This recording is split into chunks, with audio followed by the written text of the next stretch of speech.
चलो आ जाओ।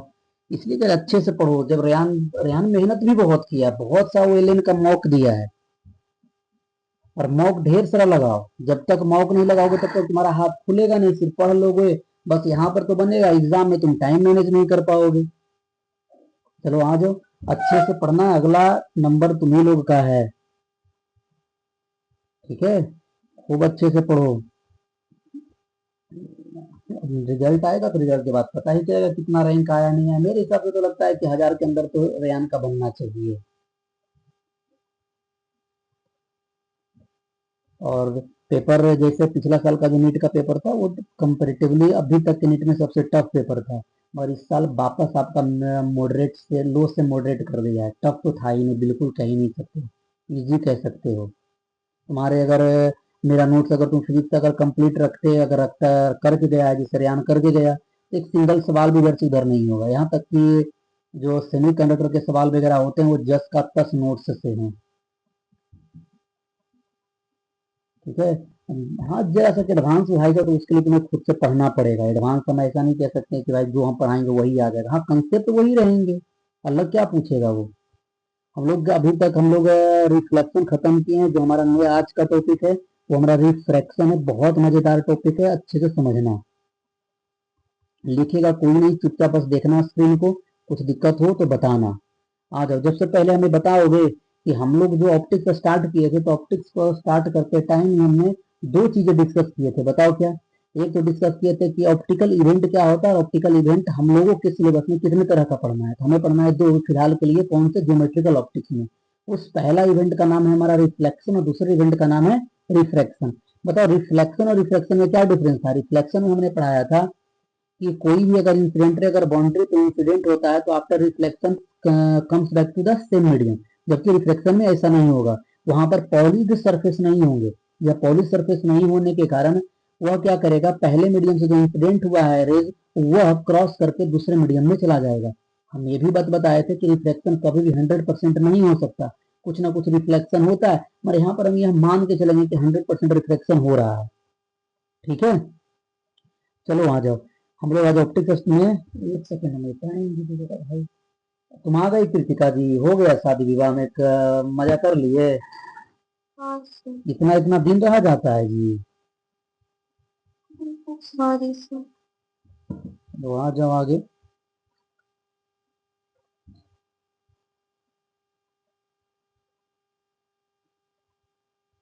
अच्छा, इस पे जो हम लोगों ने सवाल किया था ऑब्जेक्ट इमेज वेलोसिटी पे, हमें नहीं लगता इसमें कोई दिक्कत होना चाहिए था। इसमें बस करना क्या, तुम यह चेक करो कि ऑब्जेक्ट का पोजीशन यू भी और एफ में कौन कौन चेंज कर रहा है टाइम के साथ। अगर तुम यह समझने में सफल हुए तो कोई भी सवाल लगा ले जाओगे, और नहीं तो फिर दिक्कत होगा। अच्छा, इससे ना एक चीज और जरा हम डिस्कस कर लेते हैं। एक कटिंग ऑफ मिरर भी पूछता तो नहीं है, मगर फिर भी डिस्कस कर लेते हैं, बस 2 मिनट का काम है। होता क्या है ना हमारा, एक cutting of mirror.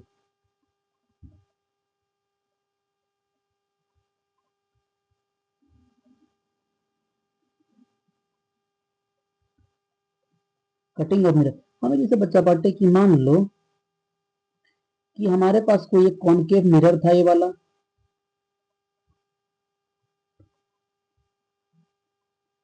Concave mirror, अगला नंबर तुम लोगों का है। ढंग से पढ़ना है, अपनी तरफ से 100% लगाओ। ये वाला हमारा कोई कॉनकेव मिरर था। चला, हम कोई भी एक पोजीशन को कंसिडर करते हैं, मान लो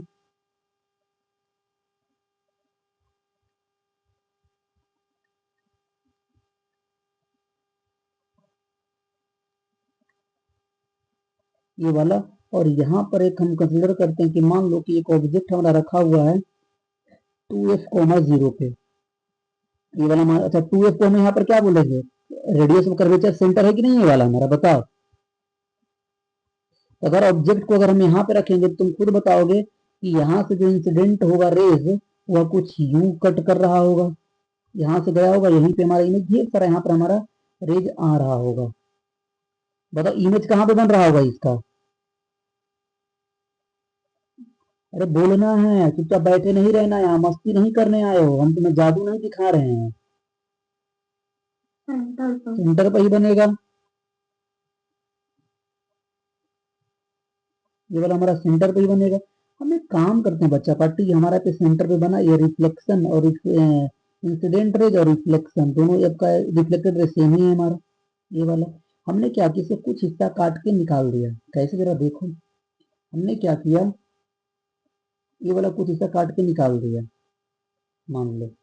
अगर निकाल दिए, देखो क्या फर्क पड़ेगा, बताओ कि अभी फर्क बस इतना पड़ेगा, ये वाला हमारा कोई ऑब्जेक्ट था आपका ऐसे ही रखा हुआ है अभी, ये वाला, ये वाला हमारा एक पीस वही वाला अभी भी मान लेते हैं, ये काट के हमने हटाया, तो अभी भी मान लेते हैं कि ऑब्जेक्ट को हमने अगर 2f, 0 पे ही रखा हुआ है, 2f, 0 पे, तो अभी भी इमेज हमारा 2f, 0 पे ही बनेगा।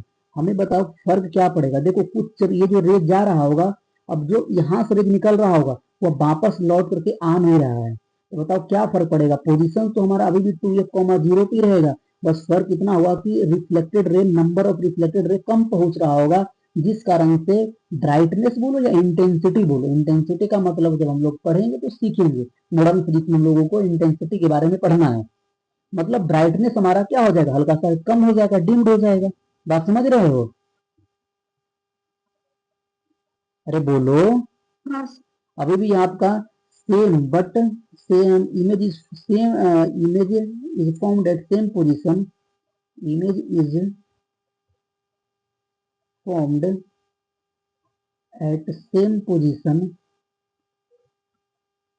But in low intensity, but low intensity बोलो या हमारा ब्राइटनेस बोलो, लो इंटेंसिटी। राहुल गंगाधर, तुम्हें सिर्फ रिफ्रैक्शन से लिखना है, ठीक है, ऊपर वाला मत ध्यान देना, अब रिफ्रैक्शन जो पढ़ाएंगे वहां से तुम्हें ध्यान से देखना है, ठीक है। ठीक है सर। हाँ सर, जरा रिफ्रैक्शन स्टार्ट करने से पहले हमें पता है कि रिफ्रैक्शन का मतलब हम ऑलरेडी सिखा चुके थे कि कोई हमारा कोई एक बाउंड्री होगा आपका, जहां से अगर कोई इंसिडेंट रे आएगा तो हमारे यहाँ यहाँ पर दो इवेंट पॉसिबल हुआ करता था। कि पहला तो पॉसिबिलिटी ये था कि हमारे पास ये जो रेज आया है, ये वाला कुछ ऐसे चल गया होगा, या फिर एक पॉसिबिलिटी ये बनेगा, ऐसा क्यों होता है सब कुछ हम लोग सीखने वाले हैं, ठीक है। ये वाला कुछ ऐसे चल गया होगा आपका। तुम अगर कभी भी स्विमिंग पूल में अगर नहाए हुए होगे, हम लोग तो खूब हरा पोखर कूद कूद के नहाए थे हम लोग, ये अब जब पढ़े थे तो इसको फील करते थे, लेकिन जब पानी में जाते हो तो तुम देखोगे तुम अपना पूरे के पूरे बॉडी को सिकुड़ लेते हो। ऐसा क्यों होता है, सब सीखना है हम लोगों को, ठीक है। ये वाला दो इवेंट ऐसा पॉसिबल है, जो यहाँ पर इवेंट हो रहा है, यही इवेंट का नाम है हमारा रिफ्रैक्शन। ऑलरेडी डिस्कस पहले हम कर चुके हैं रिफ्रैक्शन। हमें आगे बढ़ने से पहले हमें कुछ चीजों का जरूरत यहाँ पर पड़ेगा, कुछ टर्म समय आने चाहिए, तो हम लोग चलते हैं पहले यह सीखने के लिए terminology related to refraction. Terminology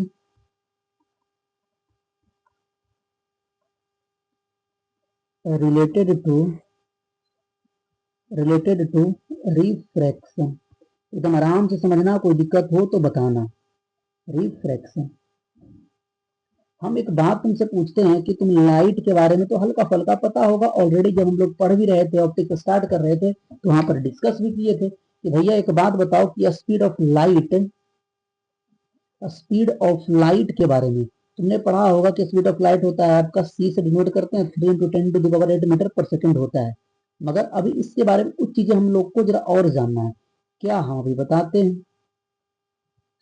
मान लो बच्चा पार्टी, हम कहते हैं पहले एक बात होता है, यह एक जब हम लोग मैग्नेटिज्म पढ़ेंगे तो एक वर्ड यूज किया करेंगे, परमेबिलिटी।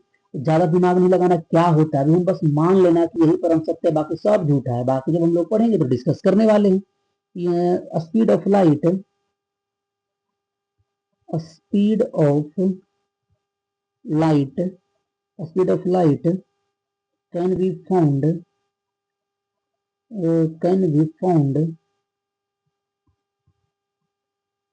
found in electromagnetism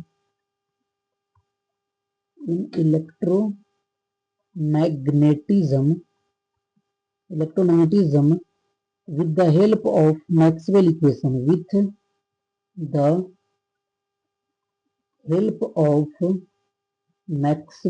ये क्या है, जब हम लोग पढ़ेंगे मैग्नेटिक्स से स्टार्ट करेंगे तो बताएंगे वहां पे, ठीक है। मैक्सवेल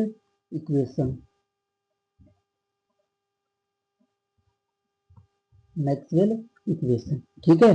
जब हम लोग पढ़ेंगे आपका ना, तो उन्होंने यहाँ एक चीज ड्राइव किया था, ड्राइव यह किया, उन्होंने कैलकुलेट किया कि जो स्पीड ऑफ लाइट होता है, speed of light in vacuum. देखो एक बात समझना, अगर आप बीटेक जैसे आप आईआईटी वगैरह में जाओगे, तो हम आईआईटी जब गए थे तो हम लोग को वहाँ आईआईटी में जाके ये बात पता चला था कि वैक्यूम जो बोलते हैं या फिर फ्री स्पेस बोलते हैं, फ्री स्पेस, या फिर तीसरी बात हमें एयर बोलते हैं, ये तीनों वर्ड हमारे सिलेबस के लिए सेम है, बट ये एक्चुअल में तीनों अलग अलग मीनिंग रखता है। ठीक है, vacuum free space plus air is equal to 1/√1/√, mu naught into epsilon naught. Epsilon naught के बारे में तो बहुत बार पढ़ के आ चुके हैं, मगर म्यू नॉट के बारे में क्या है वो नहीं पता। इसकी वैल्यू को हम डिनोट करते हैं सी से, और यस जहां पर अगर आप हमसे पूछो कि सर यहाँ पर क्या क्या अपसाइलन नॉट है, तो ऑलरेडी तुम्हें पढ़ा चुके हैं, यह हमारा होता है परमिटिविटी, परमिटिविटी ऑफ वैक्यूम या फ्री स्पेस, जो भी लिखते हो तीनों का मीनिंग हमारा सेम है, फ्री स्पेस। और जो म्यू नॉट है हमारा, इसे हम बोलते हैं परमिएबिलिटी, परमिएबिलिटी, डिएबिलिटी, परमिएबिलिटी ऑफ वैक्यूम या फ्री स्पेस, जो भी तुम्हें बोलना है बोल सकते हो। इसकी कुछ अपने अपनी वैल्यू पता है। अब सेलन नोट की वैल्यू हम तुम्हें पढ़ा चुके हैं, 8.85 समथिंग करके बताए हुए हैं, तुम जाकर के नोट देख सकते हो। उसी तरह से म्यू नोट का भी आपस में एक वैल्यू होता है 4.10⁻⁷ टेस्ला मीटर पर एम्पियर, जो भी होते हैं अभी जानने की जरूरत नहीं, बस इसका वैल्यू जब हमने पुट किया, अच्छा चलो लिख भी देते हैं कि भैया आपका जो अपसाइलन नोट का वैल्यू होता है बच्चा पार्टी, अपसाइलन नोट का, अपसाइलन नोट का वैल्यू जो होता है आपका, वो होता है आपका 8.85 इंटू 10⁻⁻12 कूलम्ब स्क्वायर पर न्यूटन पर मीटर स्क्वायर। वहीं पर अगर आप परमिएबिलिटी म्यू नॉट की वैल्यू ढूंढने जाएंगे तो ये भी एक कांस्टेंट है, जिसकी वैल्यू चुपके से आज हम इतना लिख रहे होंगे आपका। ठीक है, तो जब इसको पुट करोगे, so C is equal to, जब इसको पुट करोगे 1/1 under root 8.85 into 10⁻⁻12 into 4 pi into 10⁻⁻7, pi का भी 3.14 या 22 के साथ रखोगे, ये जो लगभग वैल्यू जो आता है आपका, वह होता है 3 इंटू 10⁸ मीटर पर सेकेंड के बराबर। सो तो आज से हमें स्पीड ऑफ जो लाइट है हमारा आपका, स्पीड ऑफ लाइट वो हमें मिल गया 3 इंटू 10⁸ मीटर पर सेकेंड के बराबर। ये वाला, अच्छा एक बात ध्यान देना, ये जो चीज हम निकाले हैं स्पीड ऑफ लाइट, ये आपका वैक्यूम बोलो या फ्री स्पेस बोलो या एयर में बोलो, ये सभी मीडियम में नहीं है हमारा। ये क्या है, speed of light, speed of light in vacuum. इसका मतलब कि जब अगर मीडियम अगर चेंज होगा तो ऑब्वियसली स्पीड ऑफ लाइट भी चेंज करेगा। हमें नहीं लगता इतना कोई तकलीफ होना चाहिए। ये पहला टॉपिक हुआ। दूसरा हमें यहाँ पर होता है आपका, ये हो गया हमारा स्पीड ऑफ लाइट। दूसरा जो हम लोग टर्म्स के बारे में सीखने वाले हैं, वो हमारा एक है रिफ्रैक्टिव इंडेक्स। ठीक है, रिफ्रैक्टिव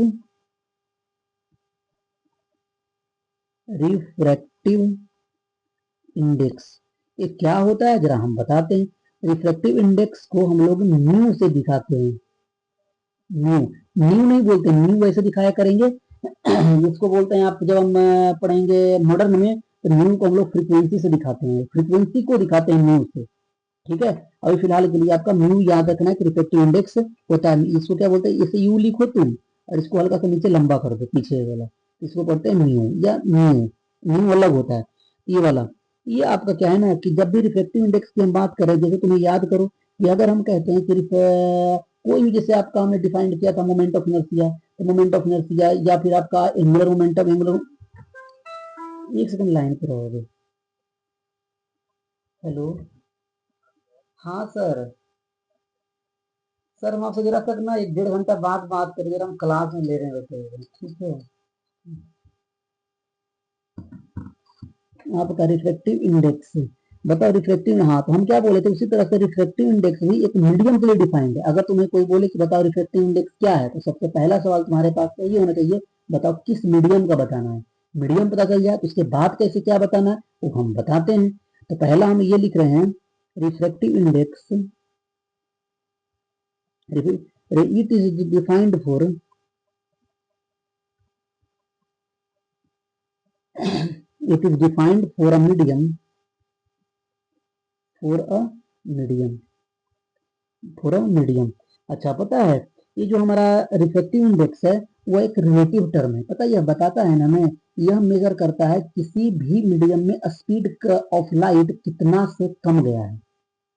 क्या हम फिर से बोल रहे हैं, हमने कहा कि जो स्पीड ऑफ लाइट है, मान लेते हैं किसी मीडियम में हमने कि पता करना है कि मतलब फलना मीडियम जैसे ऑयल है, कोई कोई आपका वाटर है, या फिर आपका ग्लास है, कोई कांच है, मतलब जो भी चीजें होंगी, अगर उसमें हमें यह पता करना है कि बताओ उसका रिफ्लेक्टिव इंडेक्स कितना है, इसका मतलब हम यह मेजर करना चाहते हैं कि जो स्पीड ऑफ लाइट है वह ग्लास में या जिस मीडियम की आप बात कर रहे हैं उसमें स्पीड कितना से कम गया है।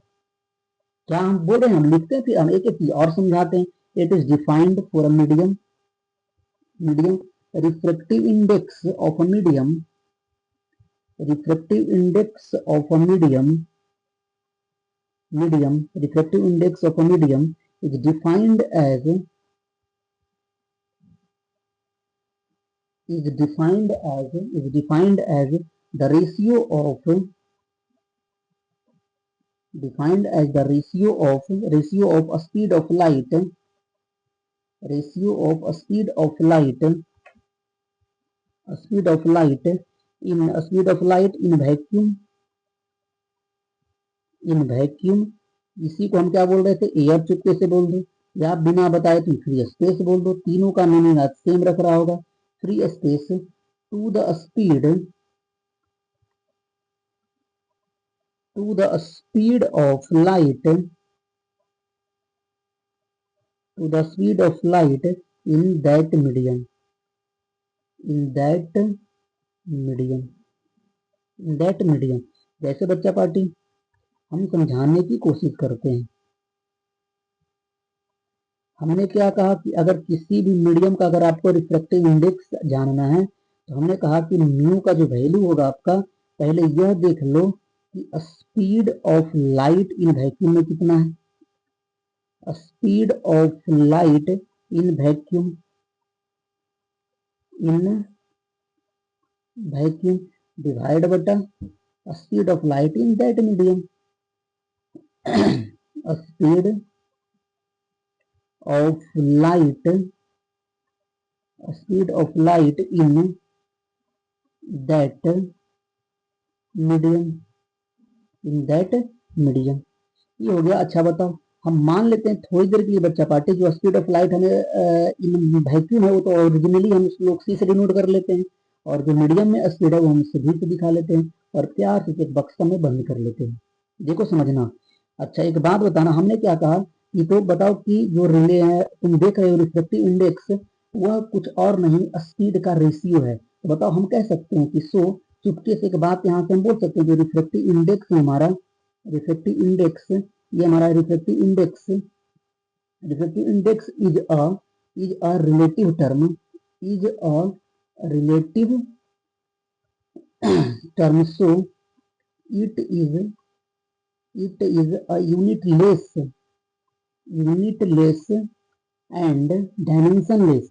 अगर यूनिटलेस और डायमेंशनलेस के बारे में नहीं पता तो चुपचाप पूछना भी मत, कुछ चुपचाप रह जाना। जब हम लोग यूनिट डायमेंशन पढ़ेंगे तो बताएंगे, वैसे ऑलरेडी जब हम लोग वेक्टर पढ़ते हैं तो वहां पर यूनिट के बारे में, डायमेंशन के बारे में हल्का सा डिस्कस करते हैं।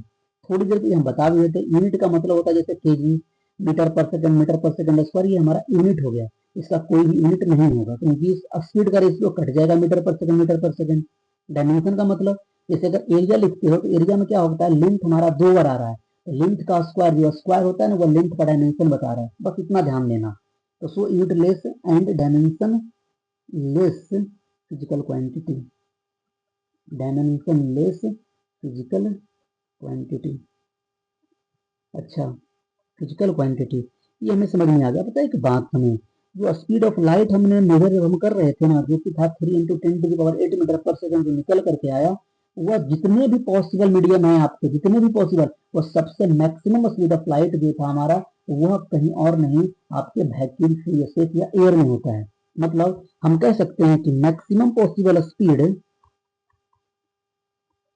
Maximum possible, maximum possible speed maximum possible speed of light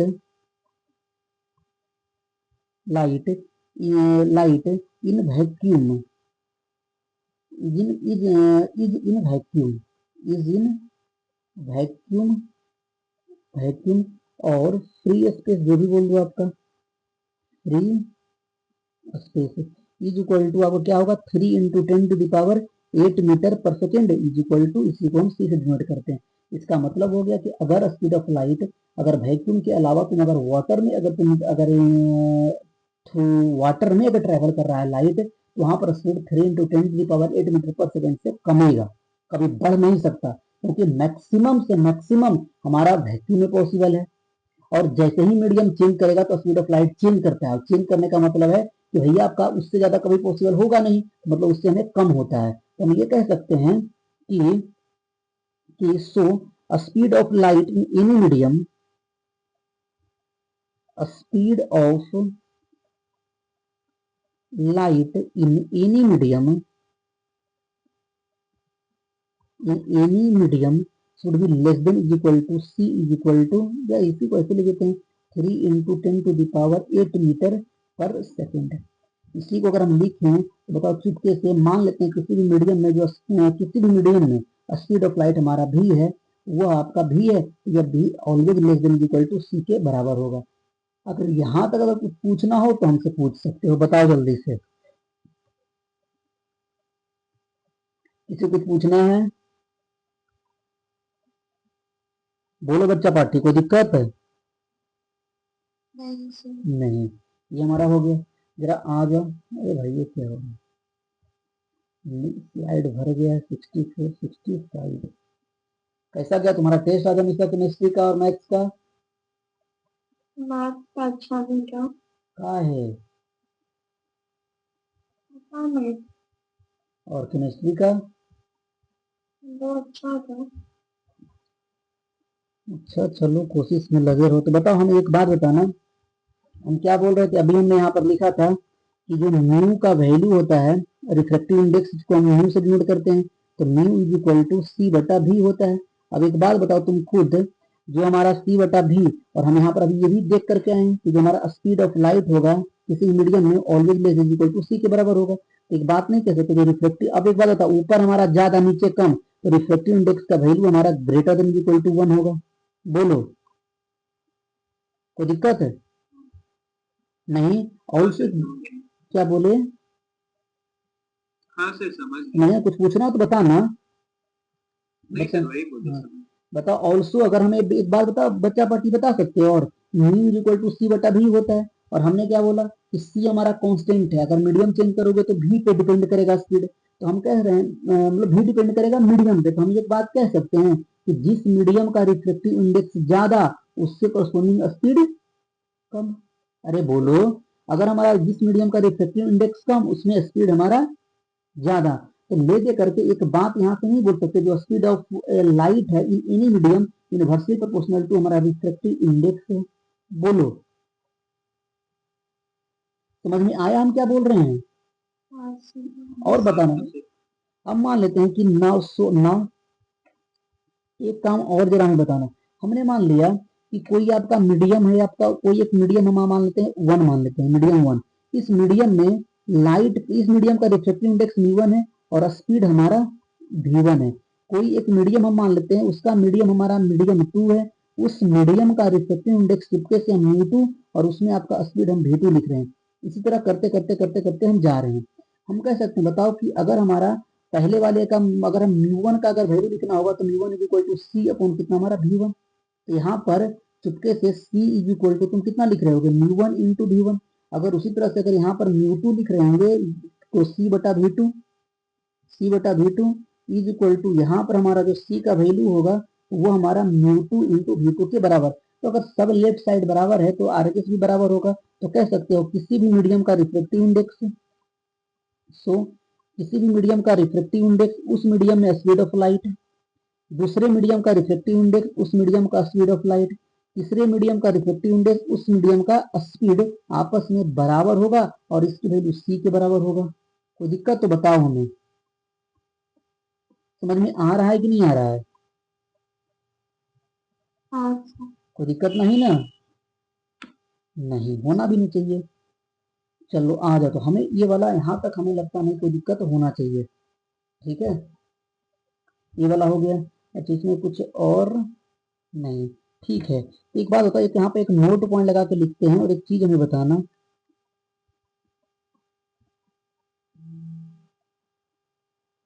एक चीज बताना कि speed of light, speed of light in air is equal to C के बराबर ही होता है हमारा लगभग। इसके वैल्यू कितना होता है? 3 × 10⁸ पर सेकेंड। अगर हम तुमसे पूछते हैं, बताओ कि रिफ्लेक्टिव इंडेक्स ऑफ एयर बोलो, वैक्यूम बोलो, या फिर या बार बार तो लिखेंगे नहीं, तो क्या बोलोगे? Speed of light in vacuum, तो भैया सी के बराबर ही है। और एयर में भी स्पीड कितना, लगभग सी के बराबर ही मानते हैं। तो बताओ, आज से जो रिफ्लेक्टिव इंडेक्स हमारा एयर होगा, उसकी वैल्यू किसके बराबर याद रखोगे? बताओ, 1 के बराबर होगा कि नहीं होगा? बोलो। हाँ सर। तो बताओ, ये हमारा क्या आपका, अच्छा एक बात और बताए थे कि जो रिफ्लेक्टिव इंडेक्स का वैल्यू होता है वो 1 या 1 से ग्रेटर देन होगा। एक बात हमें समझाने की कोशिश करोगे कि एयर का जो रिफ्लेक्टिव इंडेक्स होगा वो सबसे क्या होगा, हमारा मिनिमम होगा कि नहीं होगा आपका? बोलो, हाँ reflective index of air is equal to minimum possible, minimum, minimum, minimum possible value of reflective index, minimum possible value of reflective index. ठीक है, चलो हम एक सवाल जरा बस चुटकुसा फुटकुसा पूछ लेते हैं, जल्दी जल्दी जरा जरा हमें बताना। जैसे मान लेते हैं कि हमारे पास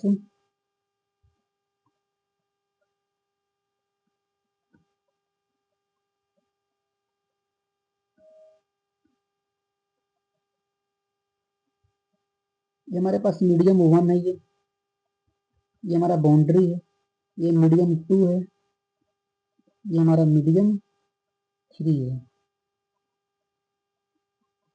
मीडियम 3 है।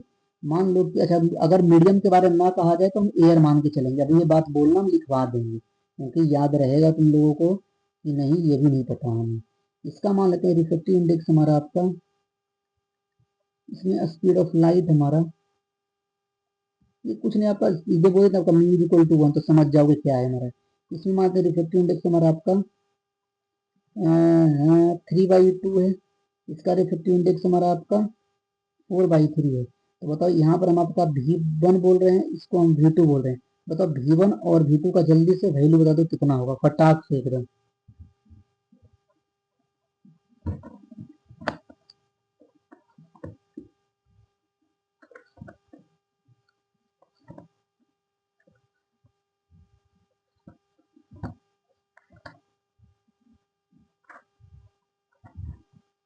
बताओ जल्दी से, हल्का तो चीज है ये। सर V1 होगा 2 × 10⁸ सही है, बोलो आगे।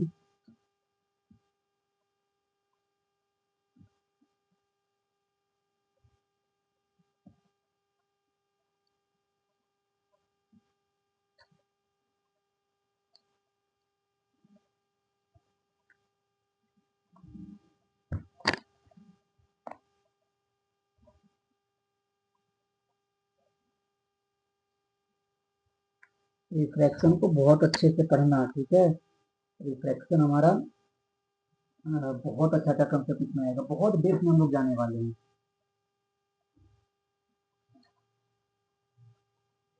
V2 2.25 × 10⁻²। सही है। आया आरुल, गंगाधर, अमीषा, हाँ सर, आ गया। आ गया। देखो आया, गंगाधर नहीं आया तुम्हारा जी? गंगाधर हो हाँ तुम? सर। आ गया ना। यहाँ कुछ नहीं, तो स्पीड हमारा भी इतना होगा आपका, तो पहले वाले में क्या करो, 1 × 3। सर हाँ बोलो।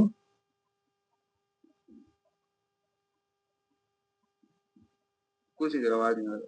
अब सही है। हाँ sir. 3 × 2 × V1 is equal to 4/3 × V2 के बराबर। तो अगर V1 निकालना होगा तो बराबर करो, इन दोनों को बराबर करोगे तो V1 निकल जाएगा। V1 का वैल्यू कितना आएगा, 3 से 3 कट जाएगा तो 2 इंटू 10⁸ मीटर पर सेकेंड। और V2 का जो वैल्यू होगा हमारा आपका, V2 का वैल्यू क्या होगा, V2 का वैल्यू हो जाएगा 3 3 9/4 मतलब 2.25 इंटू 10⁸ मीटर पर सेकेंड। कोई दिक्कत तो बताओ हमें, नहीं ना, बोलो कोई दिक्कत। अब हम लोग आगे चलते हैं, ये सब बहुत हल्का हल्का चीज है, ठीक है। पहले एक टर्म जरा सीख लेते हैं आपका, refractive index, okay, relative refractive index. उसके बाद हम लोग चलेंगे फ्रीक्वेंसी और वेवलेंथ पे। उससे बेस कुछ सवाल करेंगे, बीजेएमएम से 2025 में भी एक सवाल पूछा है, रिलेटिव रिफ्रैक्टिव इंडेक्स, RI लिख दिया करेंगे शॉर्ट में, ठीक है। रिलेटिव रिफ्रैक्टिव इंडेक्स, देखो रिलेटिव का मतलब होता है कि हम किसी भी मीडियम का रिफ्रैक्टिव इंडेक्स किसी और मीडियम के रिस्पेक्ट में बता रहे हैं। हम जैसे फॉर एग्जांपल हम लेते हैं कि मान लो हमें कहना है refractive index of medium 1, refractive index of medium 1 with respect to medium 2 is defined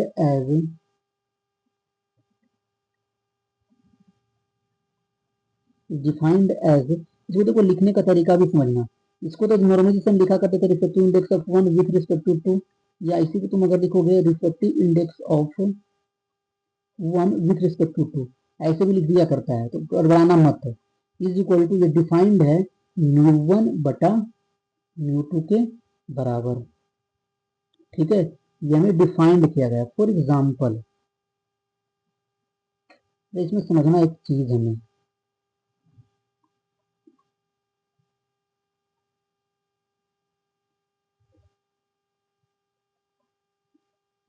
एक जरा बात हमें बताना, हम तुमसे पूछते हैं कि बताओ अगर कोई मीडियम है आपका, तो म्यू1 का अगर वैल्यू लिखना होगा तो वहां पर क्या लिखोगे, C/V1 लिखोगे। बताओ अगर तुम्हें म्यू2 कर लिखोगे तो म्यू2 का वैल्यू क्या लिखोगे, बताओ हमारा C/V2 लिख रहे होगे, बताओ। देखो एक बात समझना, अगर तुम हमसे अब तो कहोगे कि सर एक बात बताइए, जो रिफ्रैक्टिव इंडेक्स म्यू1 है यह किसके रिस्पेक्ट में, देखो हम बताते हैं, ये कुछ और नहीं, इसको हम कहते हैं refractive index of medium 1 with respect to air, या इसे सिंपली हम लोग बोल दिया करते हैं refractive index, simply refractive index of medium one of medium 1। तो पूछना कहा है तो किसके रिस्पेक्ट में बात कर रहे हैं, एयर के रिस्पेक्ट में। कोई दिक्कत है, अगर ये वाला चीज अगर हम तुमसे पूछें तो ये क्या बोलोगे कि मास्टर ये वाला कुछ और नहीं, ये हमारा आज प्यार से इसे refractive index of medium two with respect to air, और सिंपली क्या बोलोगे, और simply refractive index of medium 2। कोई दिक्कत है, समझ पा रहे हो। चलो एक बात बताओ नाउ, जरा हम तुमसे पूछते हैं refractive index of 1 with respect to 2, हम इसी को क्या बोले, इसको चाहेगा तो ऐसे लिख लेगा, refractive index of 1 with respect to 2 ऊपर लिख देगा। यह डिफाइंड किया हमारा μ1/μ2 से। जरा बताओ μ1 का वैल्यू किसके बराबर, C/V1। यहाँ पर C/V1 चुपके जरा चिपका दो, हमारा डिवाइड होता कितना हमारा आपका C/V2। तो ऐसे भी हमें पता है कि जो रिफ्रैक्टिव इंडेक्स होता है वो इन्वर्सली प्रोपोर्शनल होता है, तो जो μ1/μ2 का वैल्यू आने वाला है वह कुछ और नहीं V2/V1 के बराबर आएगा। हमें नहीं लगता कुछ तकलीफ हो रहा है, जो हम बक्सा में डाल रहे हैं यह डायरेक्टली याद होने चाहिए, इसलिए नहीं कि तुम्हें रट्टा मारना है बैठ के अभी इसमें कुछ मिलेगा, क्योंकि नीट और न्यूज के सवालों में डायरेक्टली सब यूज होते हैं। एडवांस नीट में तो हर प्रोसेस याद आना चाहिए, क्या क्या हो रहा है, कैसे कैसे हो रहा है, ठीक है। आ जाओ, अब देखो हमने क्या कहा ना कि जो भी रिफ्रैक्टिव इंडेक्स हम किसी मीडियम का अगर एयर के रिस्पेक्ट में लिखते हैं ना, तो उसको एक वर्ड यूज करते हैं, उसे हम कहते हैं एब्सोल्यूट रिफ्रैक्टिव इंडेक्स। और हम बोल भी चुके हैं कि अगर मीडियम मेंशन नहीं है तो हम लोग एयर कंसिडर करते हैं। जैसे एक बात हम ये वाला जो बोले हैं इसको हम नोट पॉइंट लगा के छाप देते हैं जरा। हमने बोला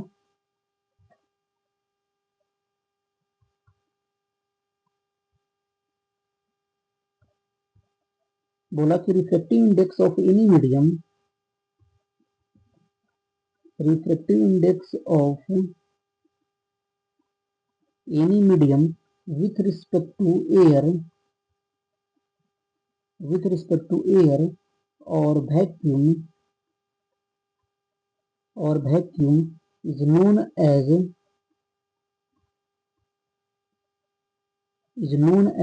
absolute, और इसी को बोलते हैं स्टैंडर्ड, और standard refractive index of medium,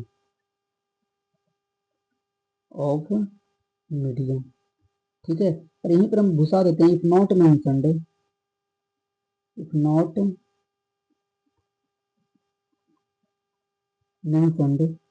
with respect to if not mentioned about medium,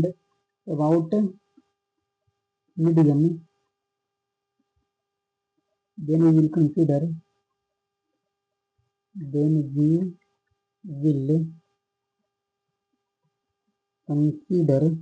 air या फ्री या वैक्यूम जो भी बोल दो, ठीक है। ये कुछ हमारे बेसिक चीजें हैं जो रिफ्रैक्टिव इंडेक्स के बारे में आने चाहिए। हमें नहीं लगता कुछ तकलीफ है इसमें, और किसी को है तो हमसे पूछ सकते हैं। जैसे अगर फॉर एग्जाम्पल में हमें, अच्छा इससे एक बात और बताते हैं, चलो आता, जब हम लोग SHM पढ़ रहे थे तो SHM में एक चीज पढ़ाए थे कहा कि V इक्वल टू एक रिश्ता होता है जिसे हम कहते हैं V equal to F lambda के बराबर। तो देखो V equal to F lambda ये होता है हमारा आपका, इससे हम क्या बोलते हैं पता है, इससे हम बोलते हैं स्पीड ऑफ वेव। ये स्पीड ऑफ वेव था, यहाँ पर वही वेव हमारा लाइट के जैसा बिहेव करेगा, लाइट ही हमारा वेव के जैसा बिहेव कर रहेगा, हम लाइट को ही यहाँ पर मान लेंगे कि भैया लाइट है ये वाला। और जो ये होता है लेमडा को हम लोग बोलते हैं वेवलेंथ, और वेवलेंथ ऑफ वेव या लाइट जो भी बोल दो, वेवलेंथ। और जो ये होता है हमारा, ये बच्चा पार्टी बहुत ही खास चीज है जिसका नाम है फ्रीक्वेंसी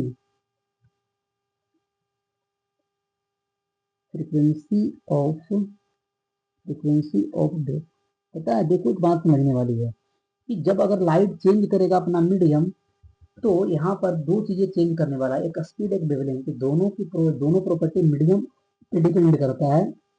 मतलब मीडियम चेंज करने पे स्पीड ऑफ वेव और वेवलेंथ ऑफ वेव ये चेंज करेगा, क्योंकि फ्रीक्वेंसी ऑफ जो वेव है वो सोर्स पे डिपेंड करता है। तो इसलिए मीडियम चेंज करने पे फ्रीक्वेंसी चेंज नहीं होगा।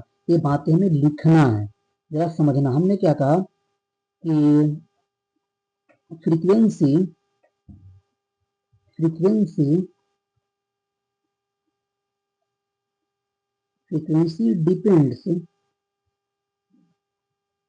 Depends upon source. So after changing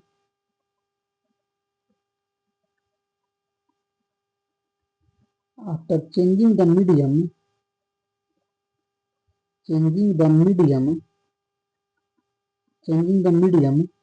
speed and wavelength of light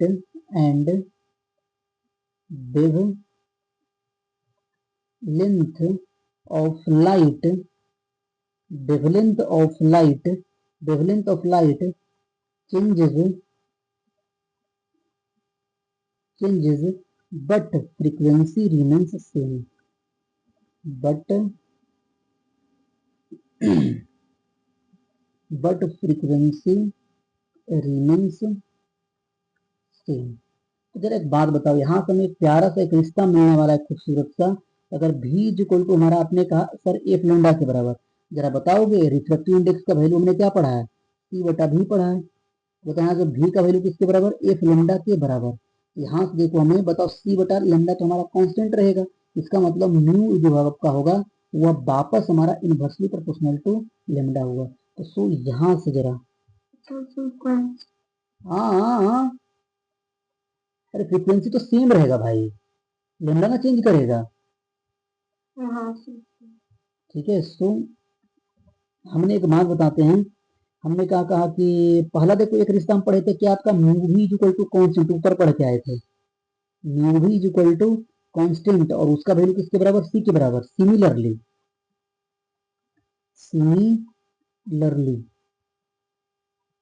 similarly यहाँ पर क्या होगा कि हमारा म्यू उस मीडियम का रिफ्रैक्टिव इंडेक्स उस मीडियम में वेवलेंथ, अगले मीडियम का रिफ्रैक्टिव इंडेक्स उस मीडियम का वेवलेंथ का प्रोडक्ट बराबर होगा, इज इक्वल टू कांस्टेंट होगा। और हमें बताएगा यह कांस्टेंट का वैल्यू कितना होगा, कौन बताएगा, बताओ।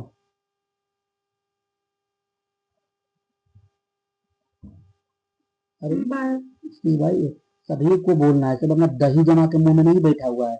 और किम जॉन्ग तुम्हें समझ में आ रहा है?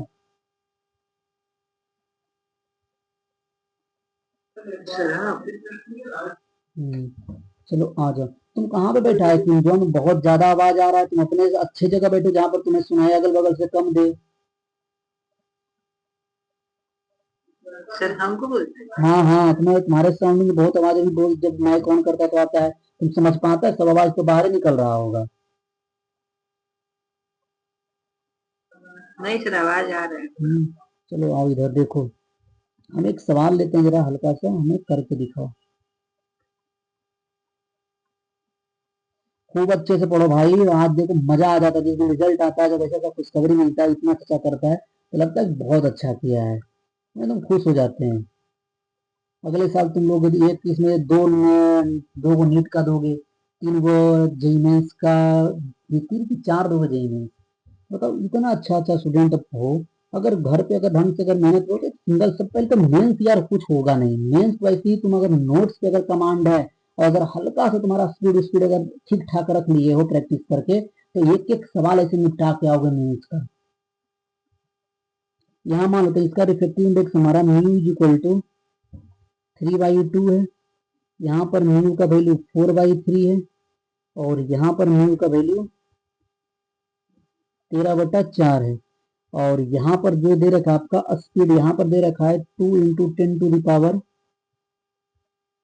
Metre per second, 8 metre per second. ऐसे नहीं भी देते तो कोई जरूरत पड़ता भी नहीं, इसका जरूरत पड़ता है हमारा। रुक जाओ जरा एक सेकंड देखने देते, हमें क्या देना चाहिए, क्योंकि खुद से सवाल बनाना पड़ते हैं भैया, तो सोचना तो पड़ेगा। मैं लेमडा अगर दे दें,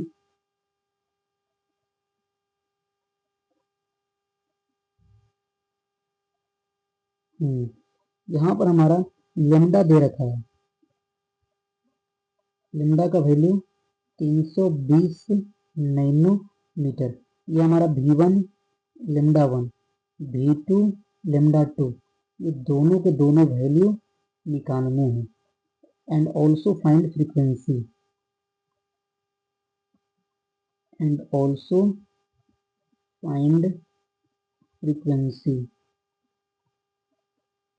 जल्दी से करो, निकालो इसका आंसर।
तुम पीडीएफ बना के रखी थी कि साथ तुरंत भेजी हुई है ग्रुप में है? हाँ मम्मी को कहीं से मिला हुआ तो थी।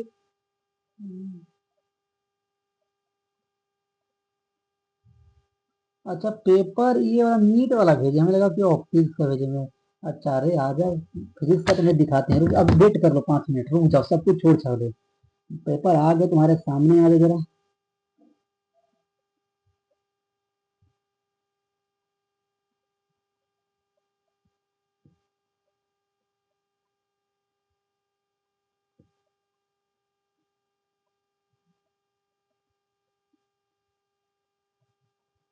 इसमें कितना पढ़ाए, 11 तो ऐसे निपटा देना है एकदम।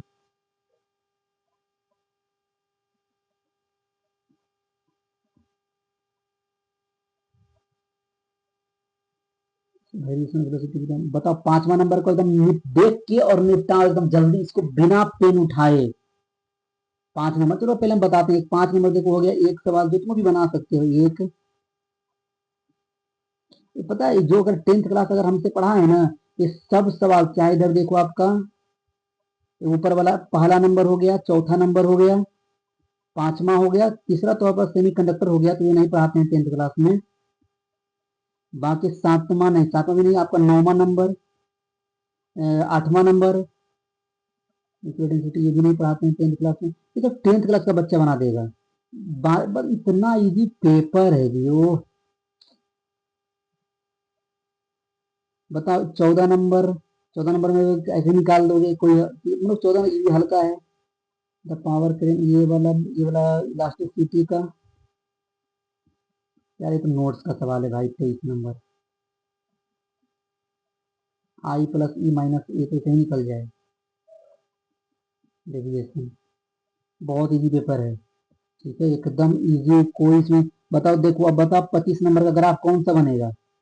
पढ़ाएं सिंपल पेंडुलम का काइनेटिक एनर्जी और वर्सेस टाइम ग्राफ कौन सा होता है, पढ़ाएं, नोट्स में है।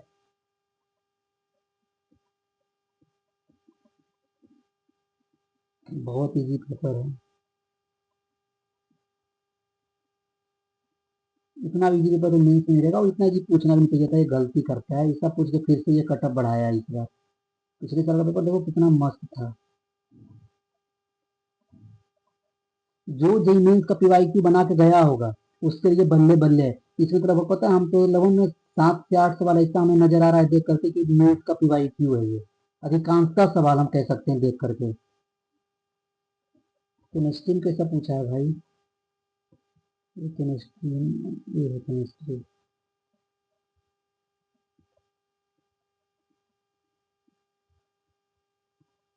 खास ही केमिस्ट्री पता नहीं तीन दिन कैसे 12 को छोड़ के आया, 13 को।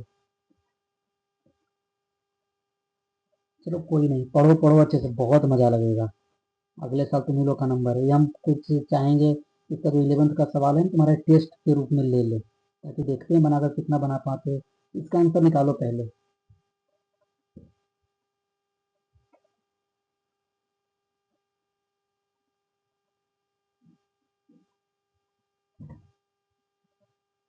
So frequency 6.25 into 10 to the power 14 आ रही। कितना है फ्रीक्वेंसी, इसमें रुक जाओ, बताओ फिर से। 6.25 into 10 to the power 14। 6.25 सही है, चलो तो 96 दोनों 32 16 25, यहाँ सही है।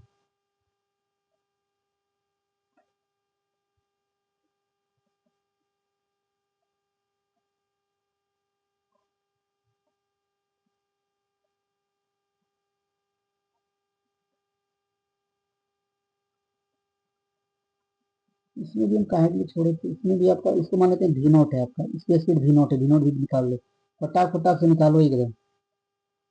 और हम लोग को लॉज ऑफ रिफ्लेक्शन, रेरल मीडियम क्या, तो डेंसर मीडियम क्या होता है, सब चीजें अच्छे से समझ जाना।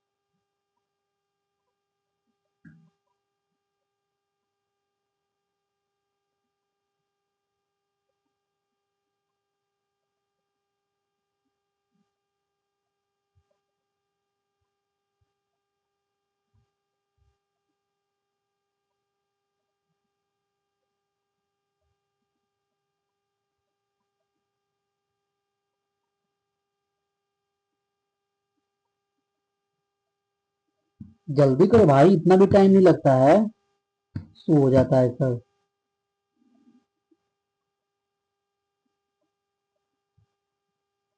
सब बेसिक बेसिक सवाल हैं सब। हम लोग रिफ्लेक्टिव इंडेक्स का सवाल तो तब बनेगा जब इसमें बहुत सारा कंटेंट हम लोग पढ़ लेंगे।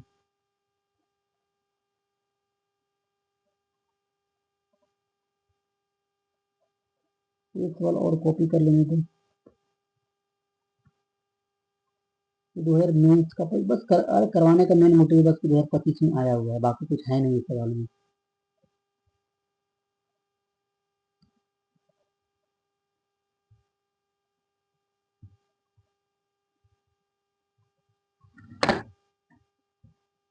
चलो आज हम बताते हैं, आ जाओ जरा जल्दी से, देखो इधर पहले वाले का आंसर निकाले हो कोई?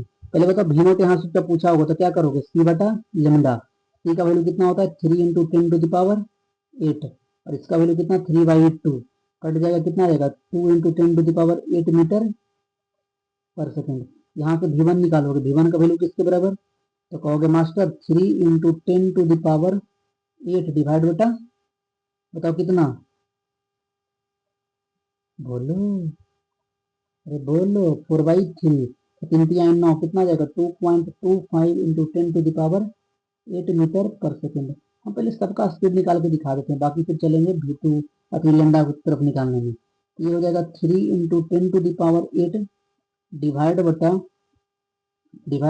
13/4, तो 4×12 इंटू 10⁸ मीटर पर सेकेंड। यहाँ तक तो कोई दिक्कत नहीं होना चाहिए था, यहाँ तक तो तुम लोग भी कर चुके होगे, है कि नहीं बताओ? हाँ आ जाओ आगे। लेमडा कोई निकाला है, बताएगा हमें? चलो हम बताते हैं, आ जाओ। अरे कितना हल्का सवाल है बच्चा पार्टी। हाँ बोलो। ठीक ठीक, देखो हम बताते हैं अब। उस किसी μ1 λ1 इज इक्वल टू μ2 λ2, तीन मीडियम हमारे पास है, तीनों लिख देते हैं। आपका μ3 इंटू λ3। बताओ μ1 का वैल्यू 3/2, λ1 हमारे पास कितना? 320, 320 इज इक्वल टू, बताओ μ2 का वैल्यू 4/3 इंटू इसका λ2 इज इक्वल टू इसका 13/4 इंटू λ3। तो यहाँ से चुपके से अगर तुम λ1 निकालने जाओगे तो पहले तो ये खा जाओ हमारा, आपका 2 से तो 120 बचेगा। λ1 हो जाएगा हमारा 480 इंटू 3/4 नैनोमीटर। तो 4 से खाओगे तो 12 चौके 48, 120 दिया कितना हमारा? 360 नैनोमीटर। λ2 निकालने जाओगे, λ2 ही तो निकला है, λ2 है ये। अरे यार क्या क्या लिखते रहते भाई, इसको λ1 बोलते हैं, ये λ2 ना माने हैं। चलो ठीक है, यहाँ से λ1 निकलेगा और λ2 अगर निकालना होगा तो 480 गुने 4/13 नैनोमीटर। अच्छा बताओ फ्रीक्वेंसी कैसे निकालेंगे बच्चा पार्टी, कौन बताएगा? बताओ। देखो v इक्वल टू क्या होता है हमारा? F lambda. तो जिस मीडियम का स्पीड रखोगे उसी मीडियम का लेमडा रख दो, आंसर आ जाएगा फ्रीक्वेंसी का। तो फ्रीक्वेंसी इक्वल टू V1, या तो तुम लोग V1/λ1 निकाल दो, V1/λ1, या तुम हमारा V2/λ2 निकाल दो, या फिर आपका V3/λ3 निकाल दो, किसी में एक रख के निकाल दो। हम पहले वाले को पकड़ लेते हैं। तो बताओ स्पीड पहले वाले में स्पीड का है 2.25 into 10⁸ metre per second divide बटा, अगर हम V2 लिए तो उससे करस्पॉन्डिंग λ2 लेना पड़ेगा, मतलब लेमडा उससे करस्पॉन्डिंग जो लेमडा में निकाला λ1 कहाँ भैया? 360 नैनोमीटर। और नैनोमीटर का मतलब है 10⁻⁹ यही ना किया है हमेशा तुम? हाँ सर। ये जो भी आंसर आएगा वो इतना हर्ट हमारा आंसर हो जाएगा। तो ये सेम क्वेश्चन देखो 2025 का सवाल देखो, इसको निपटाओ जल्दी से हम देख करके।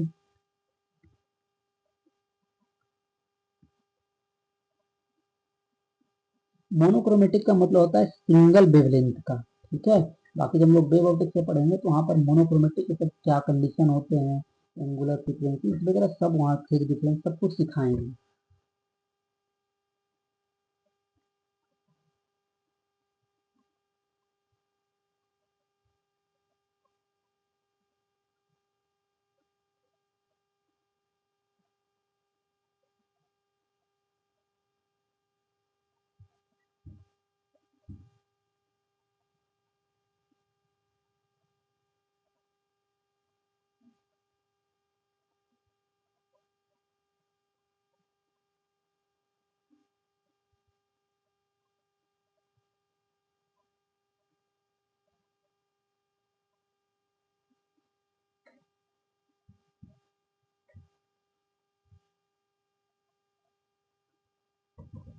इतना तीर।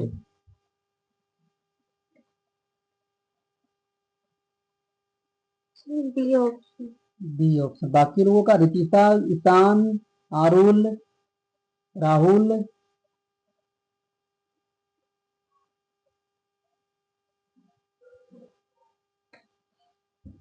तो शायद से 300 है।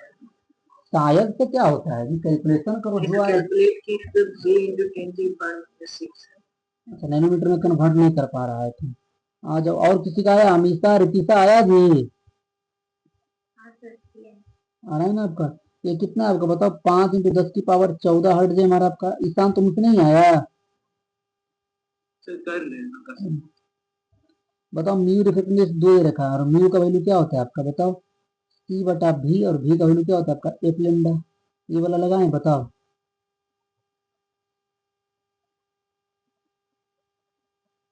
बताओ क्या करें? अच्छा करो, कर 2 मिनट जल्दी ट्राई करो। और अमीषा आया तुम्हारा? बना रही। करो करो जल्दी। इमरान, हाँ सही। अरे भाई अभी लिख दिया, अब इससे हम क्या लिखे बताओ? इतना लिख दिया, इसके बाद नहीं कर पाओगे तो क्या करोगे बताओ?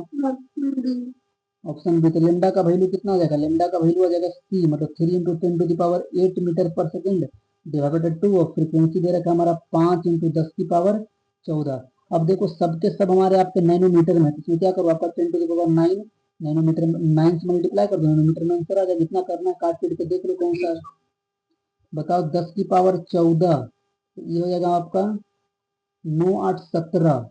9 8 17 14, तो ऊपर जाके बचेगा 10⁻3। 10⁻3, 5 × 10, तो यहाँ बचेगा स्क्वायर। तो 10 जहाँ पे सोती हैं 300 नैनोमीटर। हमें लगता है आ जाना चाहिए आंसर इतना से सभी का। कोई दिक्कत है? तो अगर वेवलेंथ और फ्रीक्वेंसी पे बेस्ड अगर सवाल तुमसे पूछे जाएंगे तो इससे ज्यादा कुछ। एक सेकंड।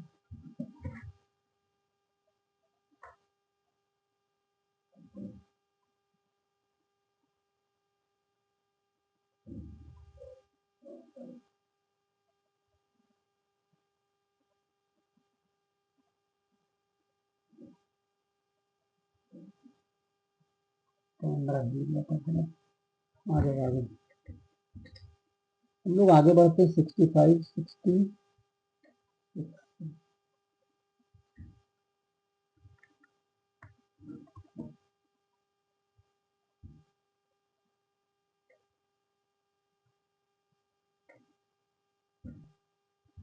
हम लोग चलते हैं पहले लॉज ऑफ रिफ्रैक्शन की तरफ।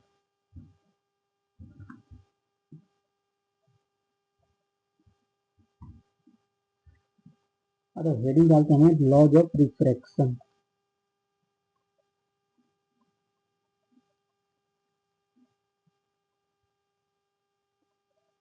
लॉज ऑफ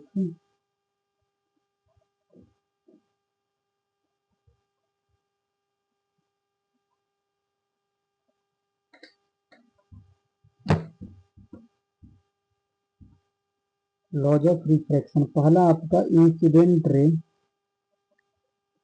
दो हमें पता है, दो होता है आपका, तो बस लिखते हैं, इसमें समझाते हैं फिर लिखते हैं। Incident ray, incident ray. इसका ऑप्टिक्स का नोट्स पूरा कंप्लीट है जी? किसी का है कंप्लीट है? नहीं, पता नहीं। Refracted ray and normal, and normal to the, normal to the, normal to the, normal to the surface, refractive surface,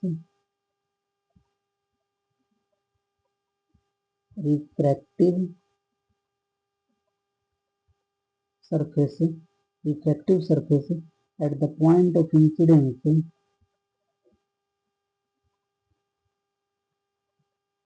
at the point of incidence, at the point of incidence, all lie in same plane, all lie in same plane। इसका meaning already हम लोग समझ, इसमें कुछ है ही नहीं।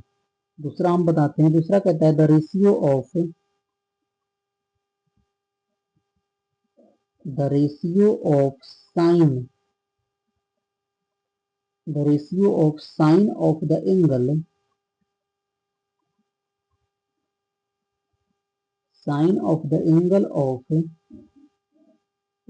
of incidence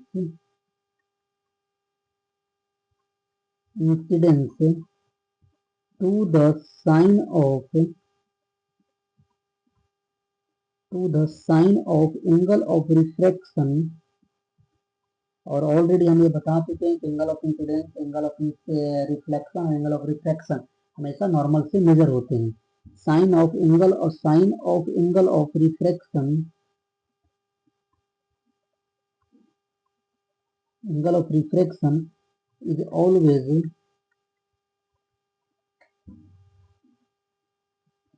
a constant. पता always a constant है। इसी चीज को हम लोग एक और भाषा में लिखते हैं, that is for any two media, that is for any two media the ratio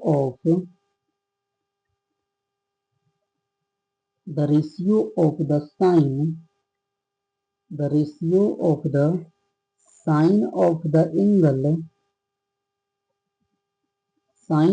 angle of incidence to the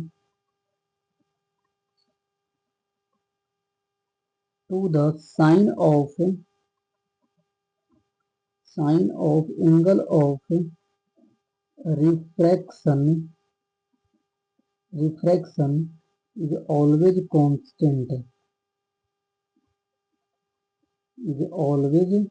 constant, ये क्या कहता है हम समझाते हैं। तो इसी के बाद हम लोग एक चीज और सीख लेना है, आपका laws of reflection in vector form. इस पे एडवांस भी सवाल पूछ चुका है। और हम एक बात फिर से कहेंगे, जैसे लॉज ऑफ रिफ्लेक्शन को तुम्हें रटा नहीं तो हम बोले थे याद करो, समझो चीजों को कि कह क्या रहा है। वही सेम काम यहाँ पे भी करना है। मान लो हमारे पास कोई आपका कोई ये सरफेस है जो दो मीडिया को क्या कर रहा है, सेपरेट कर रहा है। ये हमारा मान लो प्यार से आज मीडियम 1 बोल देते हैं और ये वाला मीडियम का नाम 2 बोल देते हैं। और मान लो ये वाला हमारे पास रेज हमारा इंसिडेंस हुआ। और हम तुम्हें ऑलरेडी पहले बता चुके हैं कि बच्चा पार्टी एक बात बताओ कि एंगल अति कभी भी रिफ्लेक्शन 100% नहीं होता। तुम चाहो तो यहाँ पर रिफ्लेक्शन भी दिखा सकते हो। कुछ ऐसे चला गया होगा हमारे रिफ्लेक्शन में और एक कुछ ऐसे चला गया, ठीक है। ये वाला मतलब ये इंसिडेंस हुआ, ये वाला रिफ्लेक्टेड रे हुआ, ये हमारा रिफ्रैक्टेड रे होगा। यहाँ पर एक चीज हम ड्रॉ कर रहे हैं कि मान लो कि हमारा ये नॉर्मल है इस बाउंड्री पे, ये बाउंड्री पे अगर हम कह रहे हैं कि अगर इंसिडेंस रे अगर एक्स वाई प्लेन में है तो वो रिफ्लेक्टेड रे होगा और रिफ्रैक्टेड रे होगा, दोनों भी एक्स वाई प्लेन में ही लाई करेगा। इसी को बोलते हैं सेम प्लेन का। ऑलरेडी सब डिस्कस हम कर चुके हैं। जरा सा हमें कुछ और बता देना, ये कुछ ऐसे बना लेते हैं,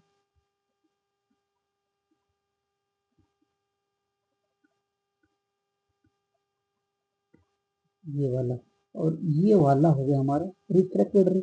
ये वाला तुम्हें बताओ एंगल ऑफ इंसिडेंस आई, ये वाला एंगल ऑफ रिफ्लेक्शन आर और ये वाला एंगल ऑफ रिफ्रैक्शन।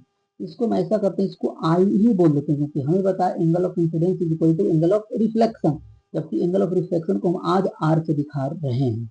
जरा समझने की कोशिश करना ये बच्चा पार्टी। और यहाँ पर एक बात बताना, इन्होंने क्या कहता है, सेकेंड लॉ को हम कहते हैं स्नेल्स लॉ के नाम से जानते हैं। यहाँ पर हाँ हम तुम्हें बोल चुके हैं कि ना ये पॉसिबिलिटी, ये इधर भी पॉसिबिलिटी था कि रेज हमारा रिफ्लेक्टेड इधर की ओर चला जाए। हम आगे पढ़ेंगे ऐसा क्यों हो रहा है, ठीक है। अच्छा ये जो हमारा क्या है, ये वाला हमारा पॉइंट ऑफ इंसिडेंस है, पॉइंट ऑफ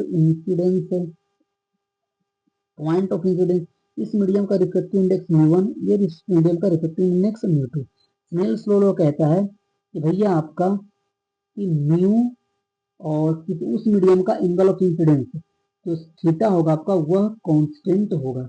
अगर यहाँ पर दो मीडियम है आपका तो क्या बोलोगे कि सो पहले वाले मीडियम का म्यू1 रिफ्लेक्टिव इंडेक्स और उस मीडियम का angle of incidence is equal to वो अगले मीडियम का रिफ्लेक्टिव इंडेक्स और अगले मीडियम का हमारा angle of incidence, angle rays और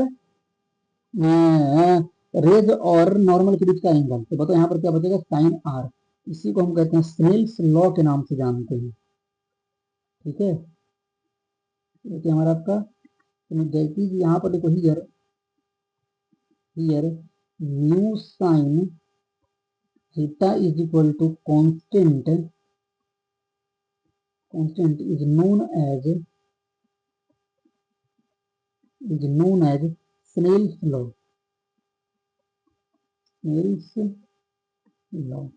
ठीक है, और एक बात और, जो लॉज ऑफ रिफ्रैक्शन है वह किसी भी ज्योमेट्रिकल सरफेस पे होल्ड करेगा। ये बात हम यहाँ पर लिख देते हैं कि laws of refraction hold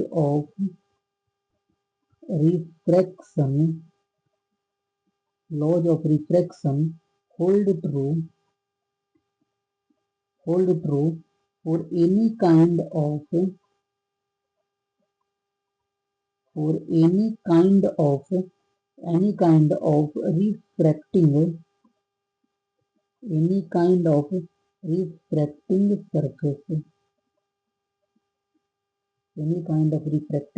refracting surface, ठीक है।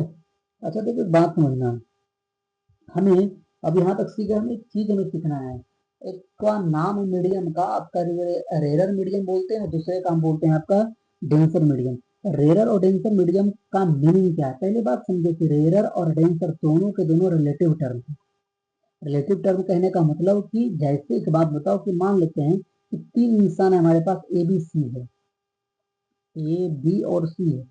अगर मान लेते हैं इसका वेट अगर 50 kg का होगा, इसका वेट अगर 60 kg का होगा, इसका वेट हम अगर 40 kg का बोलते हैं, ठीक है, या तो इसको 80 kg बोल देते हैं। तो अगर मान लो कि ए बी और सी है, तो हम अगर बोले कि बी हमारा भारी है, तो बताओ अगर हम कह रहे हैं कि बी हैज मोर वेट, तो किसके रिस्पेक्ट में हम कह रहे हैं, ए के रिस्पेक्ट में कह रहे हैं कि भैया बी जो आपका ए के रिस्पेक्ट में भारी है, बाकी जब सी के रिस्पेक्ट में ये हल्का हो गया भैया, तो वही काम यहाँ पे भी होगा।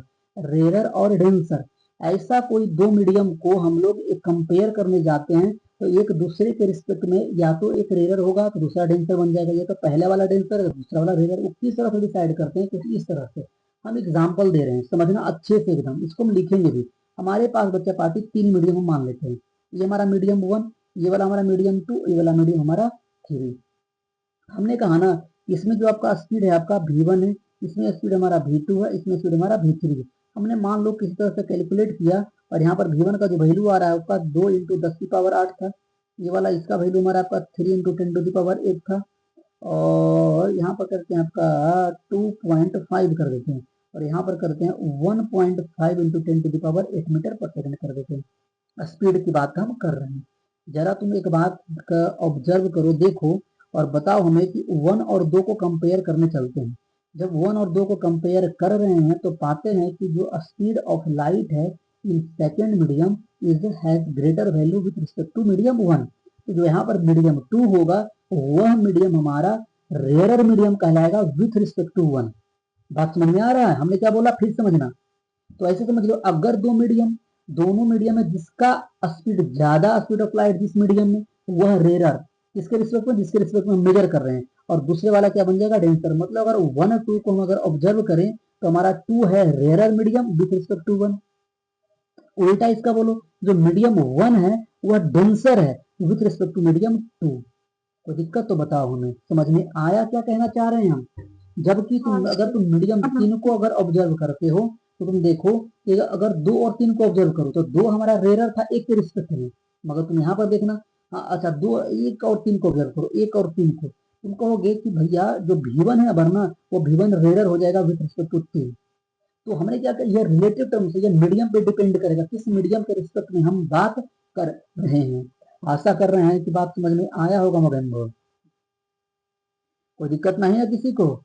तो चलो पहले एक वर्ड लिखते हैं, इसका डेफिनेशन रेरर और डेंसर मीडियम का, और फिर कुछ एग्जांपल की हेल्प से समझने की कोशिश करेंगे। यहाँ पर हेडिंग डालो rarer and denser medium.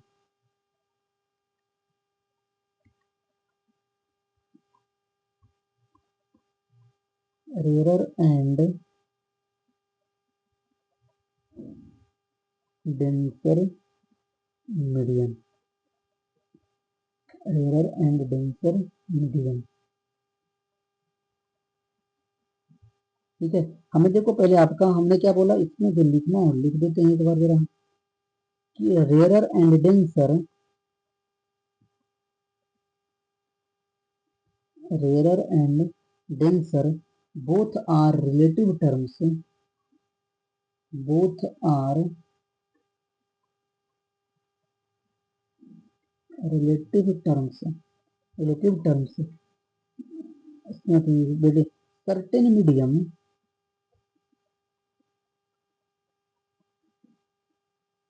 certain medium is said to be, certain medium is said to be rarer। अच्छा देखो रेरर बोलो या इसी को ऑप्टिकली रेरर बोलो, दोनों का मीनिंग सेम होगा। Optically, optically rarer, optically rarer then another medium, then another medium for same wave। अच्छा वेव का मतलब समझना लाइट से, यहाँ पर for same wave, for same wave if the speed, if the speed of wave, if the speed of wave in that medium,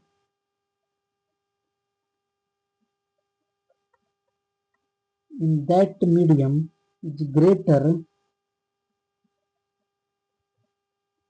is greater than the other medium, greater than the other medium. Also if the speed, also if the speed of wave, speed of wave, speed of wave is a smaller, is a smaller in a medium, a smaller in a medium then another medium,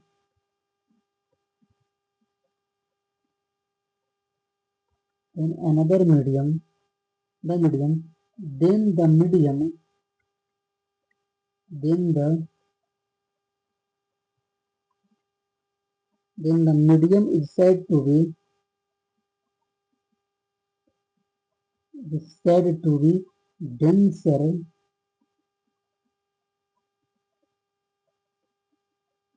denser relative to the, relative to the other medium, relative to the other medium। पहले तो बहुत लंबा चौड़ा definition हुआ, हम समझाने की कोशिश करते हैं।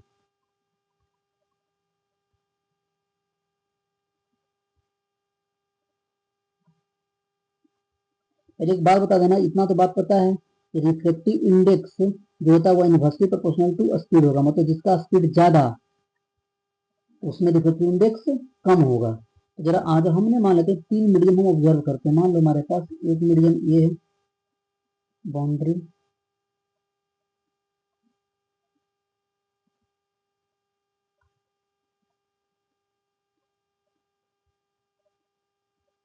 मान लो कि ये हमारा मीडियम 1 है,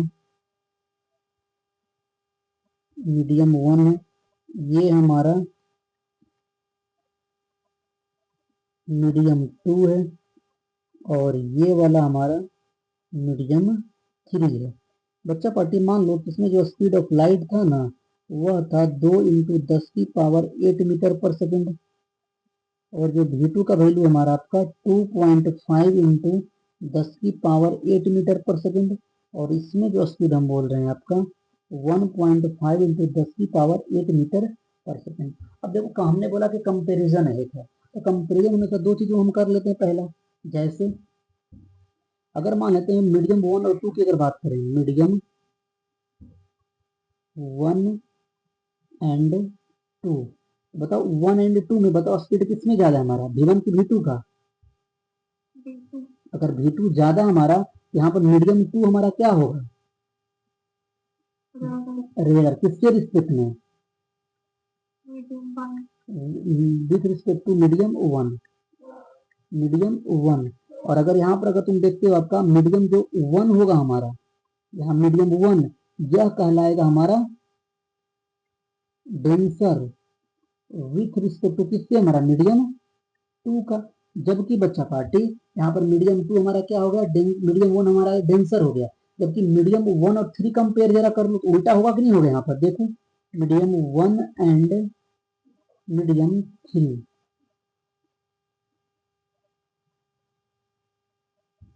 मीडियम 3, बताओ यहाँ पर मीडियम 3 तुम देखोगे तो V1 ग्रेटर देन हमारा V3 हुआ। तो यहाँ पर तुम क्या बोलोगे, इसका जो मीडियम 1 है हमारा वह रेयरर है कि डेंसर है, रेयर किसके रिस्पेक्ट में, medium 3 के रिस्पेक्ट में। और जो मीडियम यहाँ पर हमारा 3 होगा यह हमारा क्या हो जाएगा, डेंसर। मतलब यह इसलिए तो बोले थे कि रिलेटिव टर्म है, denser with respect to medium 1।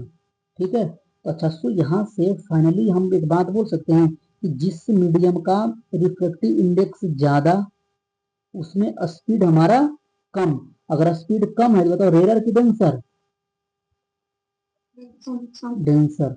अच्छा कुछ ना कहा जाए तो हम कंपेयर करेंगे आपका एयर से, medium is denser, medium is denser. अगर हम बोल रहे हैं रिफ्रैक्टिव इंडेक्स, रिफ्रैक्टिव इंडेक्स कम तो स्पीड हमारा ज्यादा, तो मीडियम क्या हुआ हमारा बताओ, मीडियम इज ऑप्टिकली या सीधे सीधे लिखे तो आपका रेयर, ऑप्टिकली रेयर। कोई दिक्कत, sir. कोई दिक्कत नहीं ना। तो यहाँ पर हम अगर इसी कह सकते हैं कि सो अगर एक लाइन में लिखना हो तो कह सकते हैं ग्रेटर द रिफ्रैक्टिव इंडेक्स,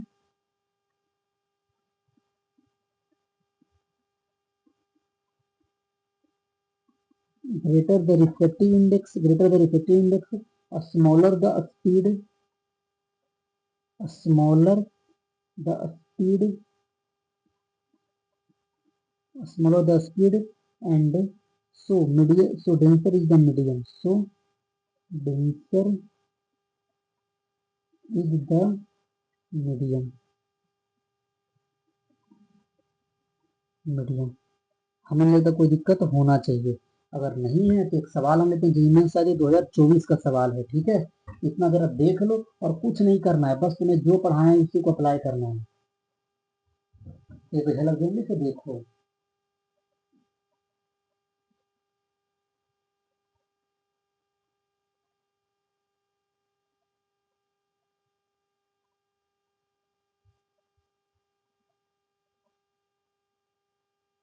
चलो आ जाओ, एक सवाल लिखते हैं।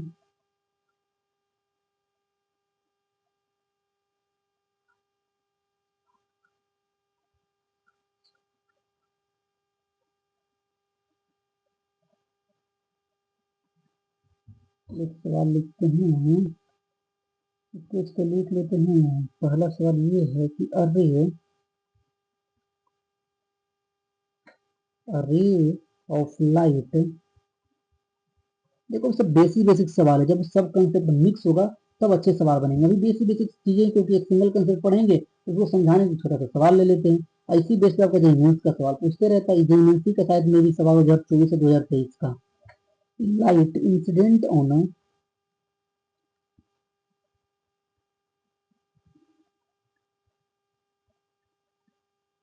Incident on transparent,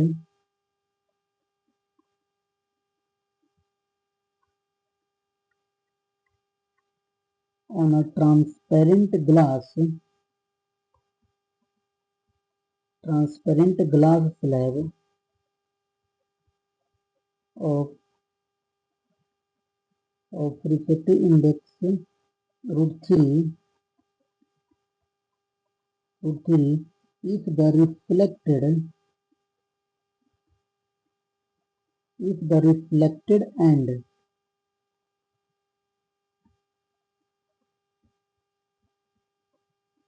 refracted rays are mutually perpendicular,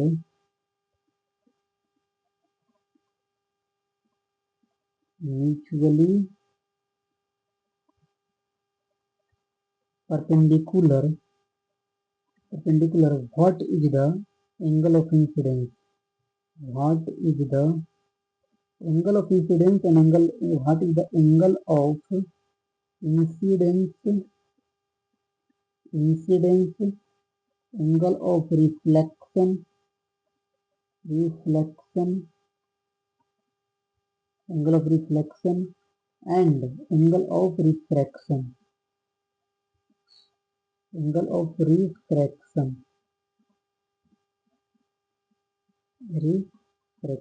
जल्दी से इसको बनाओ, हल्का सवाल है एकदम फुद्दू सा।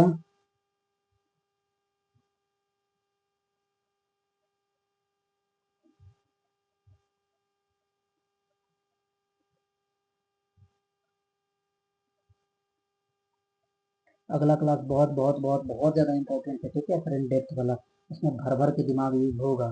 अभी क्लास जब बैठो तो अच्छे से रिविजन करके बैठना।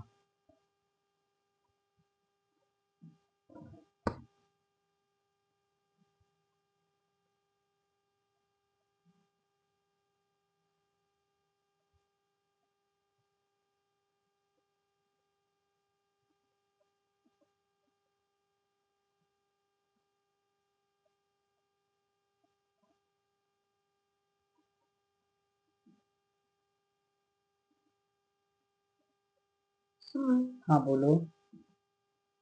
angle of incidence 45 degree है। ना, इस तरह से नहीं आएगा, जो दिख रहा है। सेकंड डेट रूट 3 है भाई साहब, ये डिग्री 2 नहीं है, रूट 3 है ये सेकंड डेट से।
किसी का इतना देर थोड़ी लगता है जी।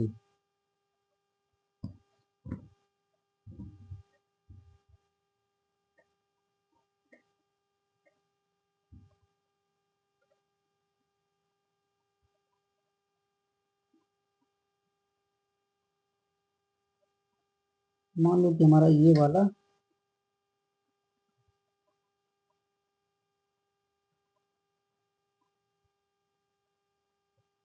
ये हमारा कोई आपका मीडियम है, ये मानते हैं कि बाउंड्री है ये वाला, ये हम मानते हैं मीडियम 1 है ये आपका, ये मीडियम 1 है और ये वाला हमारा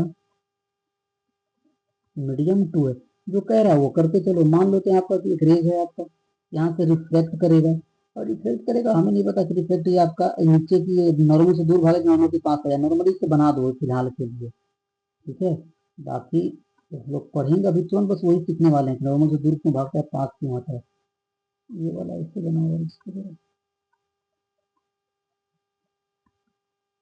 किसी का आ गया हो तो बता देना।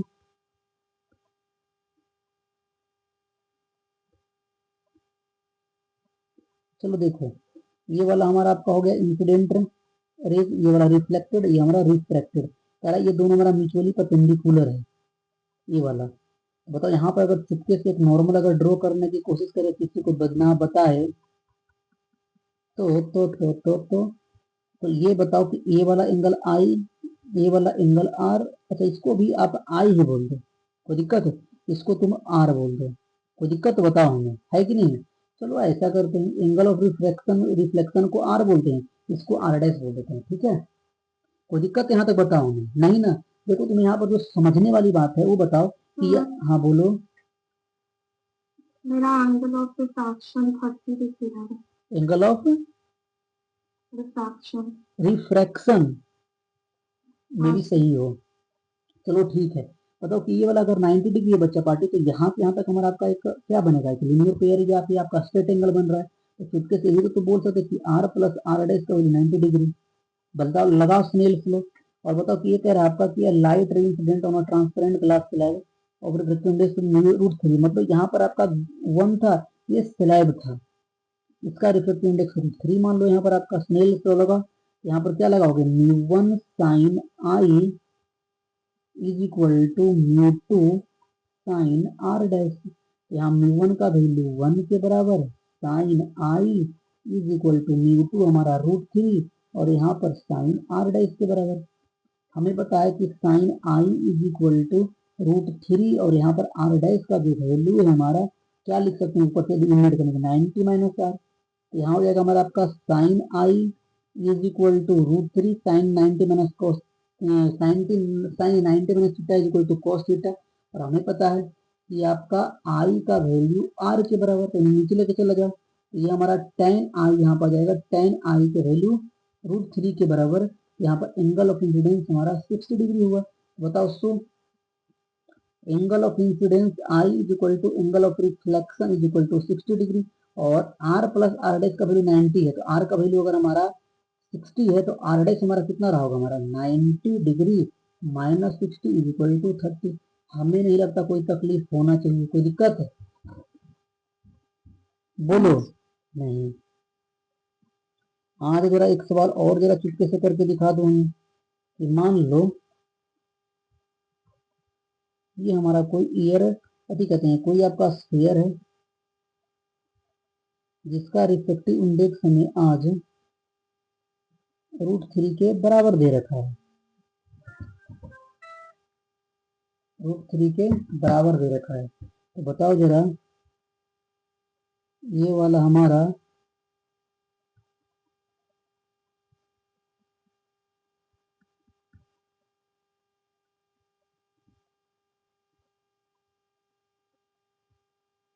यहाँ से शरीर ऐसे गया है,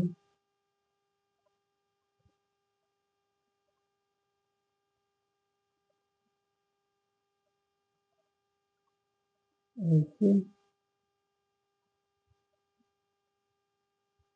ऐसे चला गया, ठीक है? ये वाला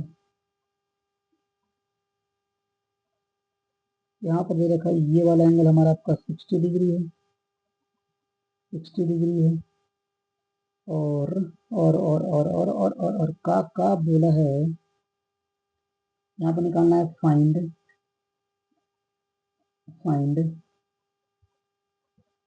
पहला नंबर में हमका तो निकाल के दिखा दो, ये वाला are.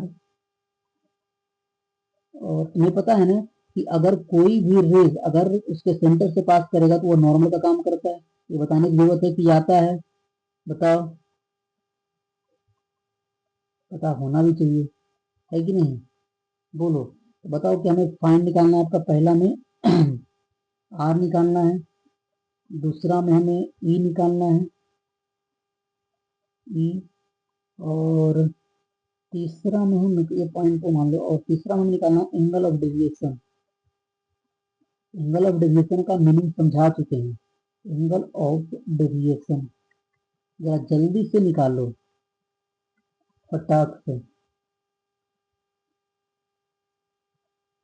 Angle of deviation after two refraction, actually after two refraction. Sir हाँ बोलो। आर 30 डिग्री होगा क्या? हाँ, आर 30 डिग्री होगा।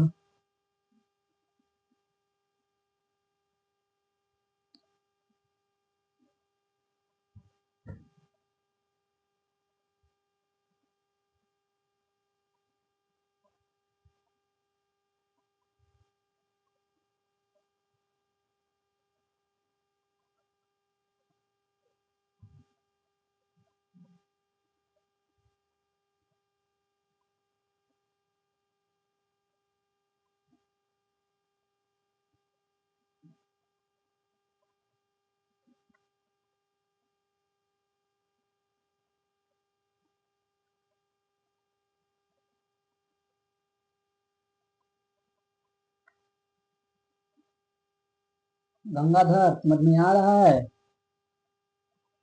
हाँ सर, आर निकल गया ये। ई को बोलते हैं आर्टिकल के सेक्शन में angle of emergence. Ritisha, Ishan बुझा रहा है? कोई दिक्कत नहीं ना? सर। ओ महेश मती, रितिशा Yes, sir. तो बोलती काहे नहीं है महेश मती? पानी भी sir. कृतिका, सिमरन समझ में आ रहा है दोनों को जी? हाँ sir. और नहीं घूमने का मन कर रहा है? सही sir. बनारस पूरा घूम के आई है? सही sir. सही खूबता है. घूमने जाना है फिर से? सही sir. करो जल्दी आंसर निकालो। सिमरन आया तुम्हारा आंसर जी?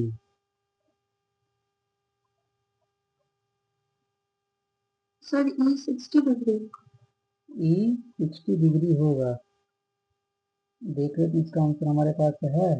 हाँ सही निकाले है। Sir, मेरा भी 60 degree. सही है। किल जॉन कहाँ दिक्कत है? कहीं नहीं सर। तो आ गया आंसर। सर आर निकल आई। करो जल्दी।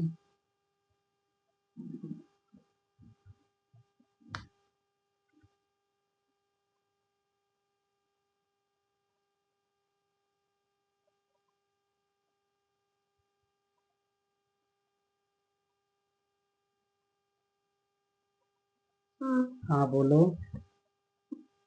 Angle of deviation 0 degree.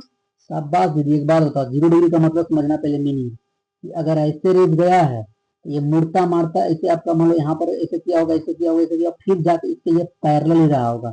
मतलब ये लाइन आपस में पैरेलल, इंसिडेंट रे, रिफ्लेक्टेड आप थी, फाइनल रिफ्लेक्टेड रे, जिसे इमरजेंट रे के नाम से जानेंगे आगे चल के। हमें तो नहीं दिख रहा कहीं पे पैरेलल।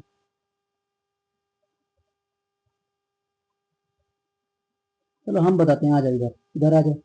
बताओ यहाँ पर आर और दूसरा आपका तीसरा एक चौथा ये भी निकाल दो ना हमारा।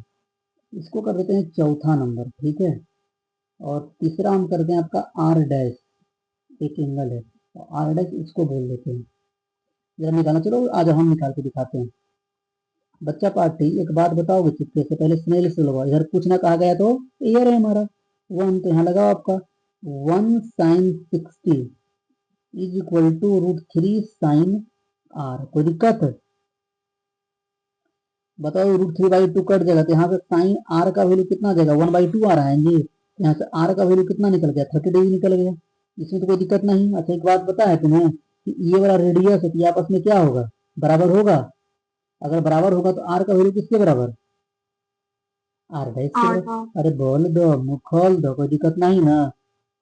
बताओ आपका इज इक्वल टू किसके बराबर? हमारा 30 डिग्री के बराबर। तो वापस 1 में स्नेल से लगा तो √3 sin r dash is equal to final वापस हमारे यहाँ पर क्या है? कुछ ना कहा है तो एयर ही हमारा है तो 1 sin के बराबर। तो यहाँ पे जाएगा √3 आर डैश का value 1/2 is equal to sine E के बराबर। यहाँ ई का वैल्यू आ गया 60 डिग्री। मेरे ख्याल से शायद हमेशा तुम्हारा आंसर सही हो। मेरी जो इमरजेंसी वाला डेविएशन बोर्ड है देख लेते हैं एक बार। कोई दिक्कत बच्चा पार्टी यहाँ पे बता दो उन्हें। देखो डेविएशन का मतलब समझना। डेविएशन ये है, ये वाला कि तुम इसको यहाँ पर एकदम जाना चाहिए था इसको इधर, मगर चाचा ये किसी कारण बसते ये इधर की ओर चल गए हैं।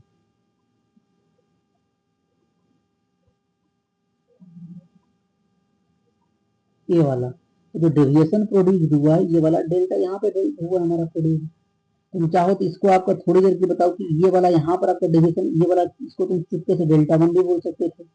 और यहाँ पर यह रेज हमारा आगे की ओर जाता, ये वाला तुम डायरेक्टली भी डेल्टा निकाल सकते हो। ऐसे तुम्हें करने का तरीका ये भी बता देते हैं। इसको आगे एक्सटेंड करो। जब करोगे तो पाओगे कि यहाँ पर जो डेविएशन प्रोड्यूस हुआ चुपके से वह तुम डेल्टा 2 बता दो। तो इसी को जरा हम ना फोटो कॉपी कर लेते हैं ताकि हमें दोबारा बनाने की जरूरत ना पड़े।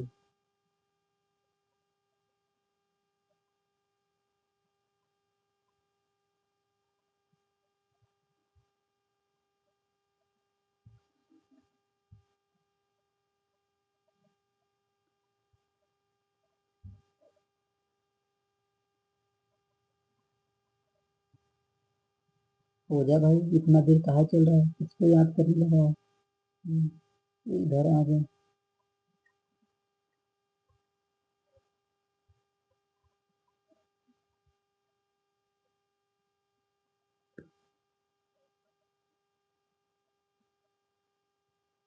ये वाला तो यहाँ जरा बताना हमें डेल्टा टू। अगर तुमसे यहाँ डेल्टा नेट अगर पूछता तो delta net is equal to delta के बराबर, यहाँ पर हो जाता delta one plus delta two. तो जरा गौर से देखो तो डेल्टा वन जो आई डेल्टा वन होगा, सोच कर बताना। अच्छा वर्टिकली या अपोजिट एंगल से भी हमारा पूरा आपका 60 होता, तो बताओ कि जो हमारा डेल्टा वन होगा वह 60 माइनस आर होगा कि नहीं होगा? क्या समझ पाए सभी लोग? बोलो। तो इसको क्या बोलोगे sir? 60 minus delta one is equal to 60 minus r plus मेरा डेल्टा टू देखना। डेल्टा टू अगर तुम देखोगे तो डेल्टा टू का वैल्यू क्या आएगा? डेल्टा टू का वैल्यू आएगा, ये पूरा हमारा आर डैश है, ये पूरा हमारा ई है, तो ये पूरा, अच्छा ये वाला सिग्मा डेल्टा टू है, तो ये हमारा आपका डेल्टा टू होगा। क्या इस बात से सहमत हो? बोलो जरा, वर्टिकली कौन एंगल से? वर्टिकली अपोजिट एंगल से, ये कितना होगा हमारा? डेल्टा टू हो जाएगा। कोई दिक्कत है? अगर डेल्टा टू होगा तो बताओ ये हमारा जो आर डैश होगा, अब ये डेल्टा टू होगा हमारा, वह ई माइनस आर डैश होगा कि नहीं होगा हमारा आपका? बोलो। तो बताओ यहाँ पे 60 माइनस आर, आर का वैल्यू 30 डिग्री देख दो चिपका के, ई का वैल्यू निकाले हैं 60 डिग्री, आर डैश हमारा वापस 30 डिग्री होगा। तुम कितना बोली थी दीदी? 60 60 120 माइनस 60, 60 डिग्री आ रहा है मेरा तो आंसर। कोई दिक्कत है? बोलो यार। नहीं। ऐसे तुम देखो ये जो ट्रायंगल बन रहा है हमारा, delta one plus delta to का वैल्यू डेल्टा के बराबर है, तो लिख लियो, हमें नहीं लगता कोई दिक्कत होना चाहिए। अब हम लोग को यह सीखना है ना कि डेंसर मीडियम से रेयर मीडियम में जब कोई लाइट ट्रेवल करते है उसका उल्टा, रेयर से डेंसर या फिर डेंसर से रेयर, तो क्या क्या चीजें चेंजेस होते हैं।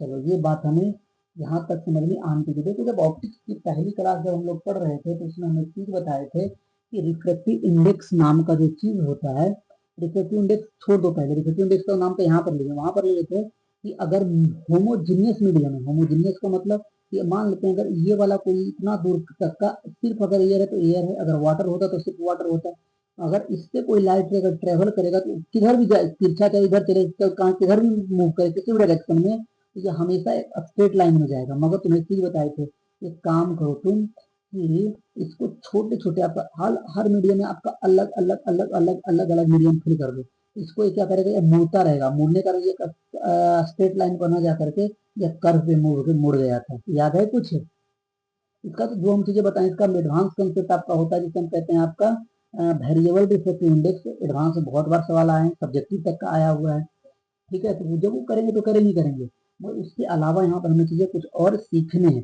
कि बस ये बताना हमें चाहिए, जरूरी है कि अगर लाइट रे अगर अपना मीडियम चेंज करता है तो वो अपना पाथ से भटकता है, मगर ये नॉर्मल इंसिडेंस के केस नहीं होगा। पहले हम बता देते नॉर्मल इंसिडेंस क्या होता है। Normal incidence, normal incidence, normal incidence का मतलब बच्चा कहते कि ये हमारा कोई मीडियम था, ये वाला, और एक आया और ये सीधा चला गया, मतलब इस केस में भी हमारा कोई डेविएशन नहीं होगा, ये 90 डिग्री। ये हमारा मीडियम वन और ये वाला हमारा मीडियम टू। तो जरा बताओ मीडियम वन और मीडियम टू, इसको तुम देखोगे ये वाला इंसिडेंट, ये वाला रिफ्लेक्टेड, रिफ्रैक्टेड, यहाँ पर एंगल ऑफ इंसिडेंस कितना बच्चा पार्टी? सोच कर बोलना, कितना? 0 डिग्री। और एंगल ऑफ रिफ्रैक्शन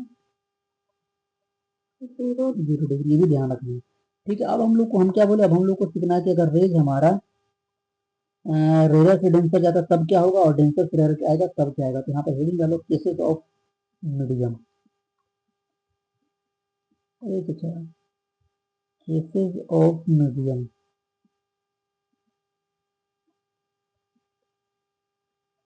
नोट्स जरा जल्दी जल्दी कंप्लीट करो, बहुत कम टाइम है हम लोगों के पास, अभी बेसिक बेसिक ये चल रहे हैं ऑप्टिक्स में, ये भी देखते देखते देखते तो कैसे कैसे हम लोग इतना डेप्थ में चले जाएंगे एडवांस वर्जन तक का कि पता भी नहीं चलेगा। और बहुत बेहतरीन बेहतरीन सवाल इसमें करने, जैसे ही अपन डेप्थ में लोग ढुकेंगे सब एक साथ यूज होना स्टार्ट हो जाएगा, उसी में स्पीड आएगा, उसी में वेलोसिटी कैसे निकालते हैं, सब कुछ उसमें आने वाला है। यहाँ तक रिलेटिव मोशन यूज करेंगे उसमें, फिर नॉर्मल शिफ्ट, इस वगैरह अच्छे अच्छे कंसेप्ट होंगे। तो पहला हम बच्चा पार्टी यहाँ पर केस लेके चल रहे हैं कि अगर लाइट हमारा डेंसर से रिवर जाता है, इसको हम क्या बोलते हैं कि if light goes travels from denser to rarer, denser to rarer। जब तुम रट्टा मारे होगे कि अगर कोई लाइट रे डेंसर से रेयर में जाता है तो बता नॉर्मल की तरफ भागता है, नॉर्मल की दूर बेंड करता है। 10th क्लास में तो पढ़ा होगा इतना, याद है किसी को? बताओ क्या होता है एक्चुअल में, नॉर्मल से दूर भागेगा। ठीक है, आ जाओ हम समझाते हैं कैसे। मान लो हमारे पास एक कोई मीडियम है, अरे भैया तुम ऐसे कहा है बता रहे हो, ये वाला हमारा मीडियम है। ठीक है, ये मान लो हमारा मीडियम 1 इधर की ओर बोल देते हैं आपका, ये वाला हमारा मीडियम 2 बोल देते हैं, मीडियम 2। इसका रिफ्लेक्टिव इंडेक्स μ1, इसका रिफ्लेक्टिव इंडेक्स हमारा μ2। और बताओ एक काम करते हैं, हाँ चुपके से एक बिना किसी को बताए एक नॉर्मल ड्रॉ कर लेते हैं। ये हमारा रहा आज का नॉर्मल, और कल चलिए लंब, ये वाला। ठीक है, जरा आ जाए यहाँ से हम क्या करते हैं, एक लाइट रे लेके आते हैं कुछ ऐसे, ये वाला। तो अगर मान लो कि हमारा प्रेडिक्शन हो सकता था कि ये सीधा चला जाता है, चलो देखते हैं सीधा जाएगा कि नहीं जाएगा। ये जरा कंसिडर में अभी इसी को हमें निकालना है। मान लो कि ये वाला हमारा एंगल ऑफ इंसिडेंस आई है, और बताओ कि अगर हमें डेंसर से रेजर जा रहा है, बताओ μ1 बड़ा कि μ2 बड़ा? μ1 बड़ा। अरे बतिया बुझा रहा है बच्चा पार्टी, हाँ μ1 ग्रेटर देन μ2 हमारा। तो जरा स्नेल्स लॉ यहाँ चुपके से लगाओ, जरा आप बताओ अगर किसी को बिना बताए स्नेल्स लॉ लगाते हैं हाथ से तो क्या लिखोगे? μ1 sin i is equal to μ2 sin r। अब ये मान लेते हैं कि r है रिफ्लेक्टिव इंडेक्स, अभी एंगल ऑफ रिफ्रैक्शन। यहाँ से जरा हम μ1 बटा μ2 का वैल्यू बताओ, ये क्या आएगा हमारा? कहोगे सर साइन आर बटा साइन आई। और जरा एक बात और बताओगे ना, ये वाला चीज को तुम जरा गौर से देखो कि μ1 बड़ा था कि μ2 बड़ा था? μ1 बड़ा था। अगर μ1 बड़ा था तो जो ये वाला वैल्यू है हमारा, यह यहाँ पर μ1 बटा μ2 जो वैल्यू होगा वह ग्रेटर देन 1 होगा कि नहीं होगा? बताओ। और इक्वल टू हमें बहुत अच्छे से बचपन से सीखते आए हैं कि इक्वल टू का मीनिंग होता है कि जो एलकेस में लिखा हुआ है वही आरकेस में लिखा हुआ है। तो बच्चा पार्टी एक बात बताओ कि अगर हमारा यह वैल्यू अगर ग्रेटर देन 1 है तो इसको भी ग्रेटर देन 1 होना पड़ेगा। मतलब साइन आर बटा साइन आई को भी ग्रेटर देन 1 होना पड़ेगा, और इसको होने के लिए मतलब आर का वैल्यू क्या होना पड़ेगा? आई से ज्यादा। तो दिक्कत तो बताओ हमें, हमें अगर होगा। अब तुम खुद बताओ कि अगर ये सीधा चला जाता तो आई का वैल्यू आर के बराबर, मगर आर ज्यादा होना पड़ेगा, तो आर इधर जाएगा कि इधर आएगा? मतलब पहला होगा कि दूसरा होगा? दूसरा। तो चलो बना देते हैं। यहाँ से हम एक चीज सीख गए कि अगर कोई लाइट रे डेंसर से इधर जाता है तो नॉर्मल की तरफ बेंड करता है कि नॉर्मल से दूर भागता है? ठीक है, ये वाला हमारा आई हो जाएगा, ये वाला आर है गया। कोई दिक्कत किसी को तो बताओ हमें। ये इसको जरा समझा तो हम यहाँ पर कह सकते हैं कि rays, refracted raise,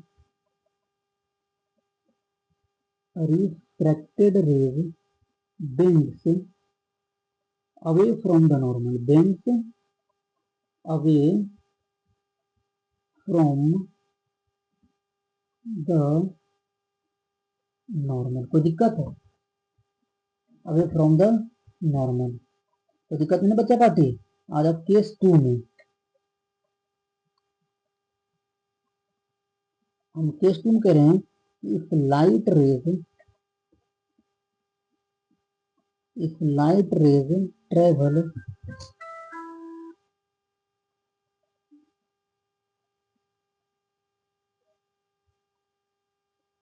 if light rays travels पहला वाला क्या था, डेंसर से रेयर, यहाँ पे travels from rare to denser, rare to denser,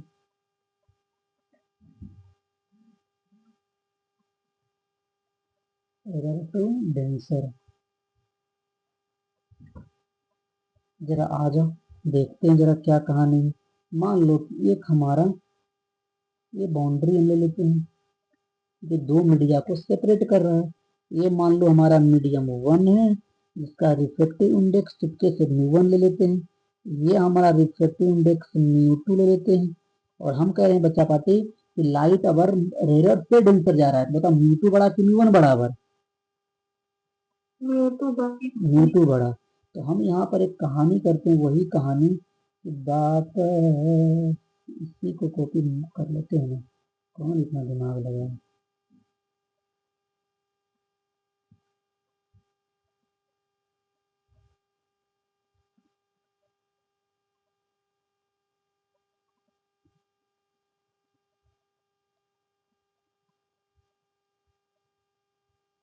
ठीक है, ये हम तीन हटा देते हैं आपका। ये वाला हम यहाँ से एक रेज लेते हैं,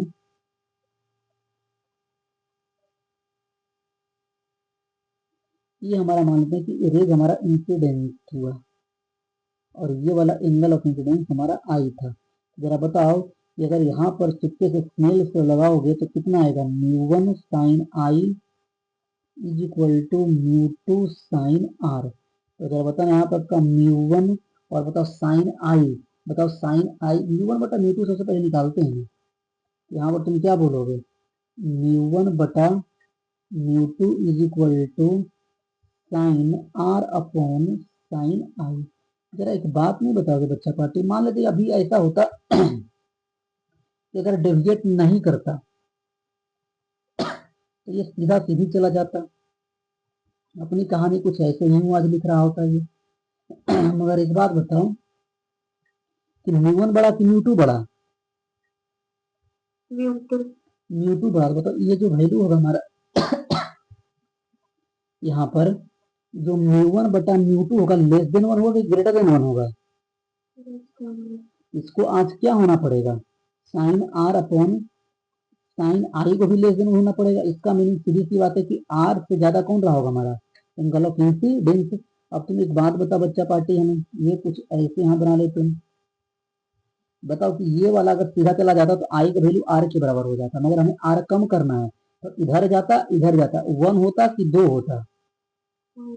हाँ 1 ना होगा जी, इधर ना आएगा, ये वाला इधर की ओर बेंड कर जाएगा, मतलब ये वाला इधर चला गया। मतलब आज हमारा इंसिडेंस एंगल ऑफ रिफ्रैक्शन ये वाला हो जाएगा।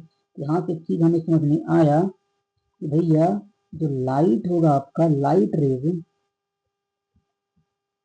रिफ्रैक्टेड रेज लिखते हैं ना, refracted rays bends towards the normal, bends bend, अरे यार चल जा भाई,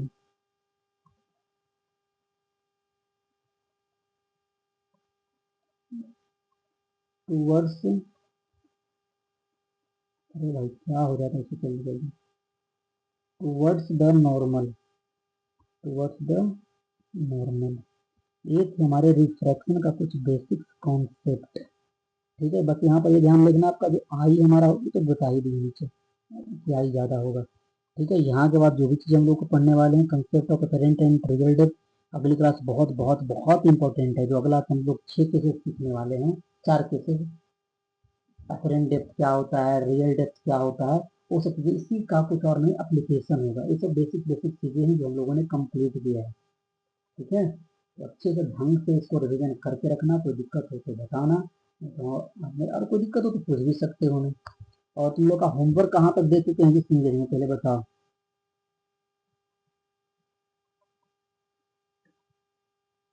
आए रुक जब देखे तो एक बार बुक भी है।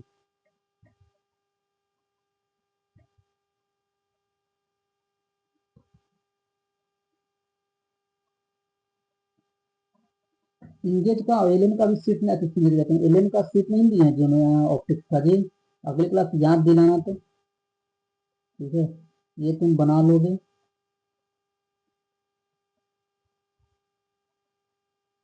अब तुम ये भी बना सकते हो, ठीक है, कौन सा 1.3, तो 1.1, 1.2, 1.3 ये हो जाएगा।